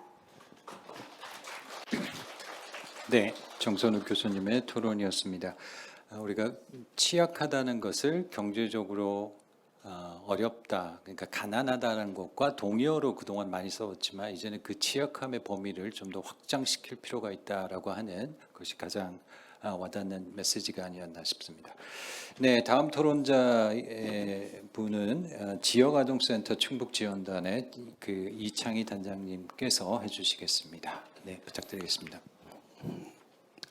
제가 오늘 그 시간 배정 중에 그 격차에 대한 얘기를 절반을 하려고 했는데 앞에서 정 교수님이 하셔가지고 그럼에도 불구하고 좀 강조할 부분 좀 강조를 해보도록 하겠습니다. 제가 이제 현장에서 봤었을 때는 저는 코로나 이 팬데믹이 아주 큰 역할을 했다라는 생각이 있어요. 뭐냐면 팬데믹이 생기고 나서 이게 돌봄이라는 영역이 얼마만큼 중요하냐 이런 부분들이 굉장히 강조되었다 이런 생각이 들어요. 막상 학교에 아이들이 가지 못하면서 마을 돌봄이나 학교 돌봄 이것이 얼마만큼 중요한가 이런 여기에서 그 전에 저희가 이제 돌봄에 대해서 어떤 뭐 국가적인 또는 사회적인 이런 역할과 책임 뭐 이런 부분들에 대해서 사실은 다시 한번 생각하는 그런 계기가 이제 코로나이지 않을까. 그런데 그걸 계기로 해서 앞에서 얘기했듯이 저는 격차를 이제 세 가지로 보는데 이 돌봄 시설 간의 그 격차를 저는 되게 좀 주의 깊게 봤습니다. 그래서 그게 뭐냐면 첫 번째는 그 돌봄 종사자의 능력에 따라서 돌봄 시설이 굉장히 차이가 많이 난다. 두 번째는 돌봄 시설에서 운영하는 프로그램, 즉 뭐 컨텐츠죠. 그거에 따라서 또 상당히 많이 차이가 난다. 이런 부분들이 있고 이제 마지막에는 뭐 굳이 꽂자면 이제 시설 환경 이렇게 이제 세 가지로 따져볼 수 있는데 팬데믹을 겪으면서 돌봄 시설 간의 그런 종사자의 뭐 전문성이나 어떤 여러 가지 이제 문제도 있지만 종사자와 관련된 부분, 교육 컨텐츠와 관련된 부분, 그다음에 시설 환경과 관련된 부분 이런 부분에서 이후에 뭐 지금 현재 주제가 집중 투자니까 이런 격차를 줄이기 위한 투자 이런 거에 좀 집중해야 될 필요가 있다. 이제 요거 말씀을 드리고요. 두 번째는 이제 제가 효율성 부분인데 효율성에서는 저는 이렇게 돌봄 영역에 있어서 뭐 정원이라든지 이런 등등에 있어서 좀 탄력적으로 운영할 필요가 있다 이런 생각이 들어요. 특히 이제 돌봄에서 가장 많이 대두되고 있는 거는 저는 방학 중인 것 같아요. 제가 봐서는. 그래서 방학 중에 맞벌이 가정 등등에서 요구되는 돌봄의 영역은 결국은 식사하더라고요. 그래서 이런 부분들이 좀 유연하고 탄력적으로 적용될 수도 있겠다. 뭐 단순하게 우리가 전국의 돌봄 시설에 한 명씩만 늘리더라도 상당히 많은 인원들이 늘어날 수 있잖아요. 그래서 이게 꼭 먹을 거, 식사 뭐 이런 거 관련돼서 방학 중에 좀 탄력적으로 할 수 있지 않을까 이런 생각이 들고요. 또 한 가지는 뭐냐면 돌봄 시설 간의 연결망이 확보돼야 되겠다. 이거는 뭐 아까 강전 박사님 얘기할 때 이제 지역사회 그 통합망 이런 건데 안전망, 통합 안전망 뭐 이런 틀인데 그런 면들에 있어서 실제로 각 돌봄 시설 간에 아동이 이동할 수도 있어야 되고요. 여러 가지 이동할 수 있어야 되는데 그런 부분들이 이제 부족하다. 그래서 제가 딴 데 가서 좀 강조하는 것 중에 뭐냐면 이게 돌봄 시설 간에 그 이동이 돼야 될 게 첫 번째는 지금 현장에서 이미 이동이 다 되고 있어요. 뭐냐면 지역아동센터 종사자가 다 함께 돌봄 센터로 가고 학교 돌봄 종사자가 이쪽으로 오고 마을 돌봄 종사자가 이동하고 그래서 종사자 간의 이동이 이미 이루어지고 있고 또 하나는 아까 말씀드렸던 어떤 컨텐츠 관련된 부분 있잖아요. 이것도 이동이 되고 있어요. 그리고 세 번째는 그 사회적 가치인데 이 가치 부분도 이동이 되고 있어요. 그런데 이 가치 부분 세 가지의 주제가 세 가지가 잘 촉진될 수 있도록 이동이 자유로울 수 있도록 이런 연결망을 구축해야 되는데 이런 부분들이 뭐 이제 제도적이나 뭐 정책적으로 좀 보완할 필요가 있다 이런 생각이 들고요. 그다음에 이제 마지막으로 그 격차 중에 제가 많이 느끼는 게 다 교육부는 학습 격차 얘기하고 또 복지부에서 뭐 건강 격차 얘기하고 그다음에 더 나가서는 생활 습관, 생활 격차 이런 걸 얘기하는데 이런 것들을 어떻게 줄이기 위한 건가 이런 게 되게 중요하다 이런 생각이 듭니다. 그리고 또 한 가지 요새 이제 말씀드리고 싶은 거는 저희가 이제 뭐 학교에서 일어나는 이런 모습들을 보면서 이 돌봄 종사자와 관련돼서 우리가 교사도 똑같은데 돌봄 종사자의 어떤 권리나 인권 이런 부분들이 다시 한번 되짚어 보지 않으면 이게 더 좋은 돌봄이 더 좋은 사회를 만들 수 있다라는 큰 태제 이거에서 좀 어긋날 수 있다. 그래서 종사자가 행복할 수 있는 종사자가 인권이 보장되는 뭐 이런 부분도 지금 시대적인 이런 요구 사항이지 않을까 이런 생각을 합니다. 마치겠습니다. 네, 이창희 단장님의 토론 잘 들었습니다. 네, 아동에 대한 격차도 중요하지만 또 돌봄 시설 안에서의 격차 문제를 어떻게 해결할 것인가, 모두에게 양질의 돌봄을 어떻게 줄 것인가 이것도 진지하게 고민해 봐야 될 것 같습니다. 네, 그러면 마지막 토론자입니다. 어떻게 보면 그동안의 세 분의 토론자들은 어떤 제안을 하셨던 입장이라면 이분은 아마 또 다른 답을 줘야 되는 그런 위치에 계신 분이 아닌가 싶습니다. 보건복지부 아동복지정책과 김비연 과장님의 발표를 듣도록 하겠습니다. 네, 안녕하세요. 보건복지부 아동복지정책과장 김지연입니다. 저 우선 오늘 그 아동 권리 포럼에서 이 저출산이라는 그 큰 주제를 좀 던져주셔서 감사하다는 말씀 드리고 싶고요. 그리고 행사 준비해 주신 보장원 그 관계자분들과 또 참석해 주신 분들께 다 감사 말씀 드리겠습니다.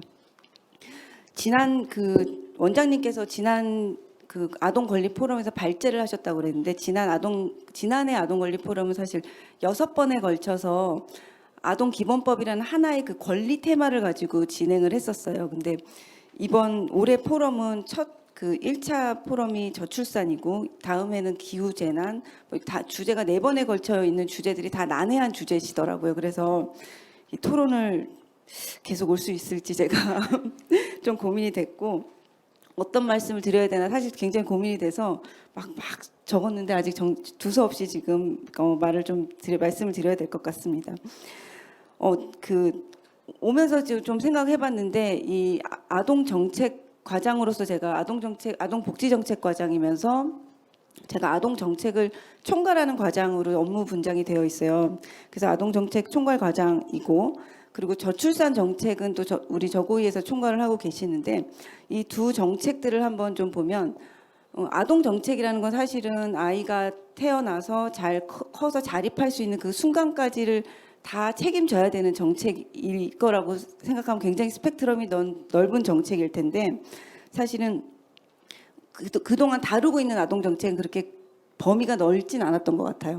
그래서 제가 이제 아동권리포럼 작년에도 왔었고 또 윤석열 정부 아동정책 그 추진 방안도 만들면서 했던 것들이 사실 우리 부 내에서 이제 이야기하고 정부 내에서 이야기하는 아동정책은 권리 증진이 이제 하나의 특색이 있는 그 정책이고 또 보호 대상을 위한 아동 보호 정책 그리고 교육 정책, 뭐 발달 성장 지원을 위한 교육 정책의 일부 그리고 복지부가 이 아동 정책을 총괄하기 있기 때문에 조금 상대적으로 많이 담을 수 있는 건강과 정신 건강에 관한 정책들 이제 그 정도가 아동 정책에서 담겨 있는 것 같고 사실 저출산 정책은 대통령 직속위원회에서 관리하면서 훨씬 이제 넓고 광범위하게 다루고 있습니다. 그래서 보육, 유아교육, 육아 지원, 돌봄, 주거, 뭐 일자리 아니면 또 워라밸, 노동시장 정책 이런 것까지 다 포괄하는 아주 광범위한 정책들인데 그럼에도 불구하고 이제 아동 정책으로서 조금 뭐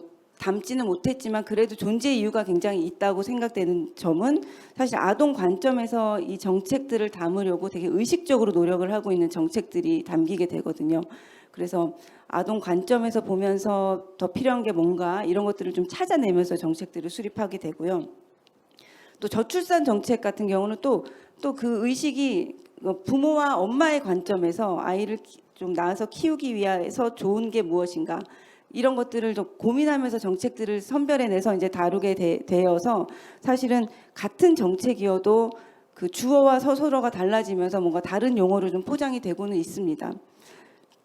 그런데 사실 정선욱 박사 교수님께서 아주 좋은 그 워딩을 책을 읽어주셨는데, 사실 우리가 저출산 정책이 좀 훨씬 넓고 광범위하게 막 이렇게 다루어지면서 다루어지고, 또 아동 정책은 조금 협소하게 약간 그렇게 다루어지면서 상실한 부분이 아동의 관점인 것 같아요. 저출산 정책에서 아동의 관점. 그래서 이 점이 이제 뭐 어떻게 보면 저출산의 원인이다, 또 앞서 나가는 걸 수도 있긴 하지만, 저출산이 지속되고 있는 어떤 근본적인 원인 중에 하나가 될 수도 있겠다는 생각이 좀 들고요. 그리고 최윤경 박사님 발제에서 말씀하셨듯이 어떤 뭐 가시적인 물질적인 웰빙 수준은 많이 좋아졌는데, 의외의 그 질적인 지표들이 좀 낮게 나타나는 어떤 이유 중에 하나가, 뭐 행복 수준이 굉장히 낮고 만족도 떨어지고, 뭐 자기 효능, 여기 이 발제는 없었지만 우리나라 아동이 뭐 자기 효능감이 굉장히 낮고 이런 지표들이 좀 있더라고요. 이제 그 이유가 이 아동 정책이 조금 더 열심히 노력하지 않아서 좀 생긴 문제일 수도 있겠다는 생각이 좀 듭니다. 그리고 또 뭐 지역별 편차라든가 이런 것들, 사실 아동 입장보다는 사실 부모님 약간 이 성인의 입장에서 볼 때 이런 현상들이 나타나게 되지 않을까라는 생각이 좀 들었어요. 그래서 아동 정책이 더 노력해야 되겠다. 그래서 스펙트럼을 좀 넓혀서 더 많은 정책의 관점을 제시하고 또 제안을 많이 해야 되겠다는 생각을 오늘 저출산 문제를 또 보면서 생각을 한번 바꿔봤고요. 그리고 그래서 이제 앞으로 이제 우리가 더 노력해야 된다고 생각하는 부분은 이제 아동 중심의, 또 아동의 이익을 최우선으로 대변할 수 있는 정책을 좀 더 만들어야 되겠다는 생각과 함께 아동 발달의 어떤 특성에 맞게 아동들이 좀 그 정책들이 짜이고 세분화될 수 있도록 노력해야 되겠다는 생각을 했습니다. 그래서 지난번 이번 4월에 사실 이제 윤석열 정부 아동 정책 추진 방안 앞에서 발제에서도 조금 언급해 주셨는데, 그 방안을 만들 때 집중했던 부분은 이런 거였어요. 첫 번째는 코로나19가 이제 남긴 것들에 대해서 우리가 아동의 관점에서 어떤 것을 해결해야 될지를 빨리 대답을 해줘야 되겠다는 생각이 있었어요. 그래서 코로나19 영유아 발달 격차 뭐 실태 조사, 그리고 정신건강 실태, 성인만 대상으로 했던 것을 아동까지 넓혀서 지금 하고 있습니다. 그래서 이런 실태 조사 금년 중에 마무리가 되면 그 결과들을 보면서 어떤 정책을 해야 되는지를 조금 더 디벨롭을 시켜 나갈 계획이고요. 그리고 신체 비만 이런 것들의 지수가 굉장히 낮게 그 격차가 많이 벌어지고 악화된 지표들이 나왔었어요. 그 코로나19 이후로. 그래서 그런 건강관리 체계에 집중했었고, 또 정신건강에 개입하는 것들의 문제들, 그런 것들을 좀 집중해서 윤석열 정부 아동 정책 방향 추진 방안의 하나의 그 중요한 테마로 잡아서 한번 계획을 만들어 봤었고요.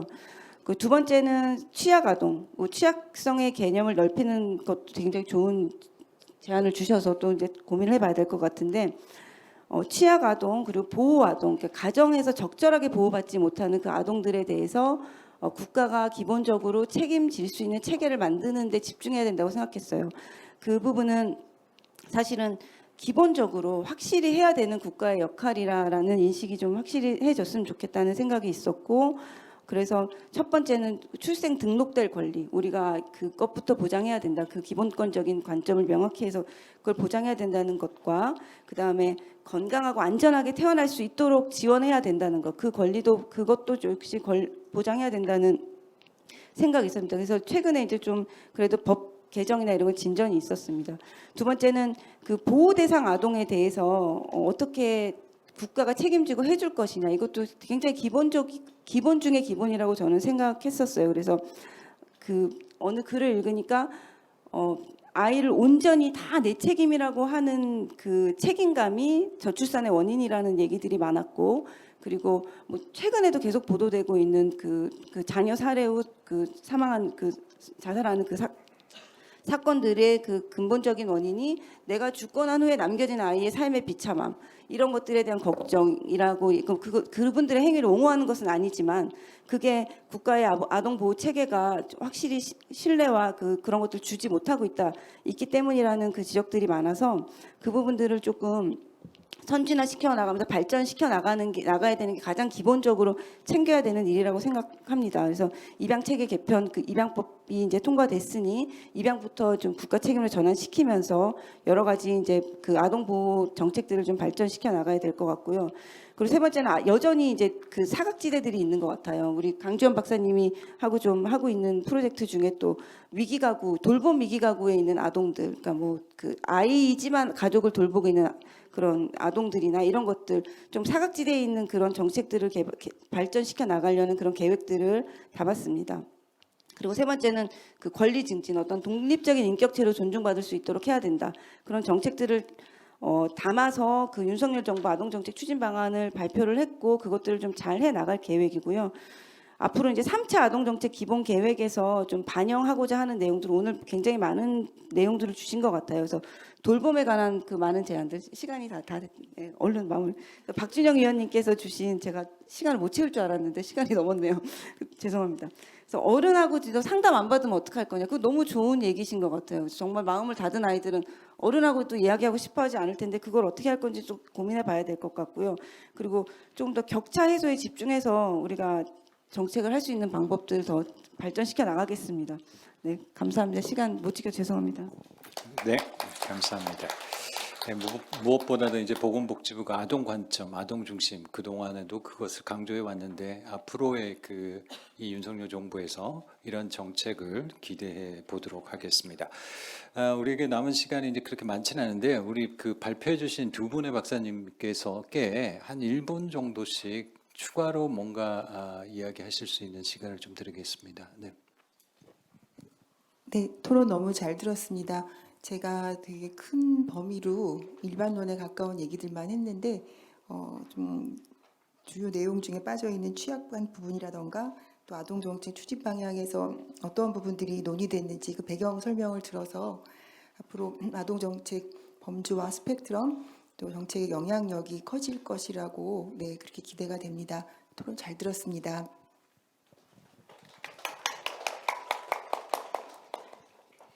네, 이창희 단장님께서 제안하셨던 내용 중에서 시설간 이동에 대한 부분은 저도 중요하다고 생각하고 있어서 어떻게에 대한 부분들이 좀 더 고민될 필요가 있겠다는 생각이 들고요.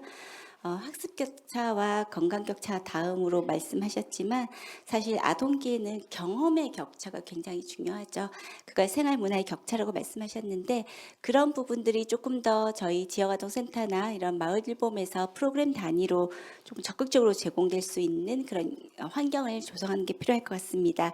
그리고 우리 아동위원님께서 제안해 주셨던 내용들이 굉장히 통찰력 있는 내용들이었는데 특히 저한테는 힘든 환경에서 지내고 있는 돌봄 서비스 꼭 받아야 하는 아동들을 찾아서 안전한 곳에서 돌봄을 받을 수 있게 하는 곳, 이 부분에 대해서 굉장히 많은 생각을 하게 되는 상황이었습니다. 좋은 말씀 많이 해주셔서 감사하고요. 좀 더 연구해서 반영할 수 있도록 그리고 우리 아동위원님께서 말씀하신 대로 더 열심히 일하도록 하겠습니다. 네. 현재 우리나라 아동은 우리 인구의 15%가 채 못 됩니다. 하지만 이들은 우리 미래의 100%가 될 것임을 잊어서는 안 될 것 같고요. 그렇다면 이제 이들 아동에 대한 투자가 그동안 해왔는데 이제 실효성을 거두는 투자 그리고 결실을 맺는 투자가 필요할 것 같습니다. 출산율의 문제는 좀 더 긴 시간이 필요하겠지만 우리 아동의 삶 혹은 아동의 행복이라고 하는 것들 길게 두고 가치 투자가 아니라 우리가 조금 더 짧은 시간 안에 성과를 볼 수 있는 투자 이것을 우리가 한번 기대하고 요구해 봐야 되지 않나 싶습니다. 네, 2시간 동안 이 포럼의 발표와 토론을 마무리 지어야 될 것 같습니다. 네, 이상으로 2023 아동권리 포럼 제1회 저출산 시대 아동기 집중 투자 방향에 대한 발표와 토론을 마무리 짓도록 하겠습니다. 감사합니다. 네, 오늘 주제 토론을 이끌어 주신 이상균 교수님과 발제자 그리고 토론자분들께 감사 말씀드립니다. 오늘 논의가 우리 사회의 저출산 위기 극복을 위한 작은 보탬이 될 수 있기를 기대하면서 포럼을 마무리하도록 하겠습니다. 그 한 가지 광고 말씀드리도록 하겠습니다. 중간중간 말씀드렸다시피 올해 4번의 포럼이 릴레이로 이루어지게 되는데요. 다음 2회 포럼은 아동권리와 기후환경이 주제입니다. 9월 22일 금요일 오후 2시 창비공간 50주년 기념관에서 진행될 예정인데요. 특별히 발제자를 제외한 모든 토론자들은 아동으로 구성이 되는 그런 포럼이 되겠습니다. 많은 관심과 참여 부탁드리겠습니다. 오랜 시간 현장과 온라인 생중계를 통해 참석해 주신 분들께 감사의 말씀을 드립니다. 안녕히 돌아가십시오. 고맙습니다.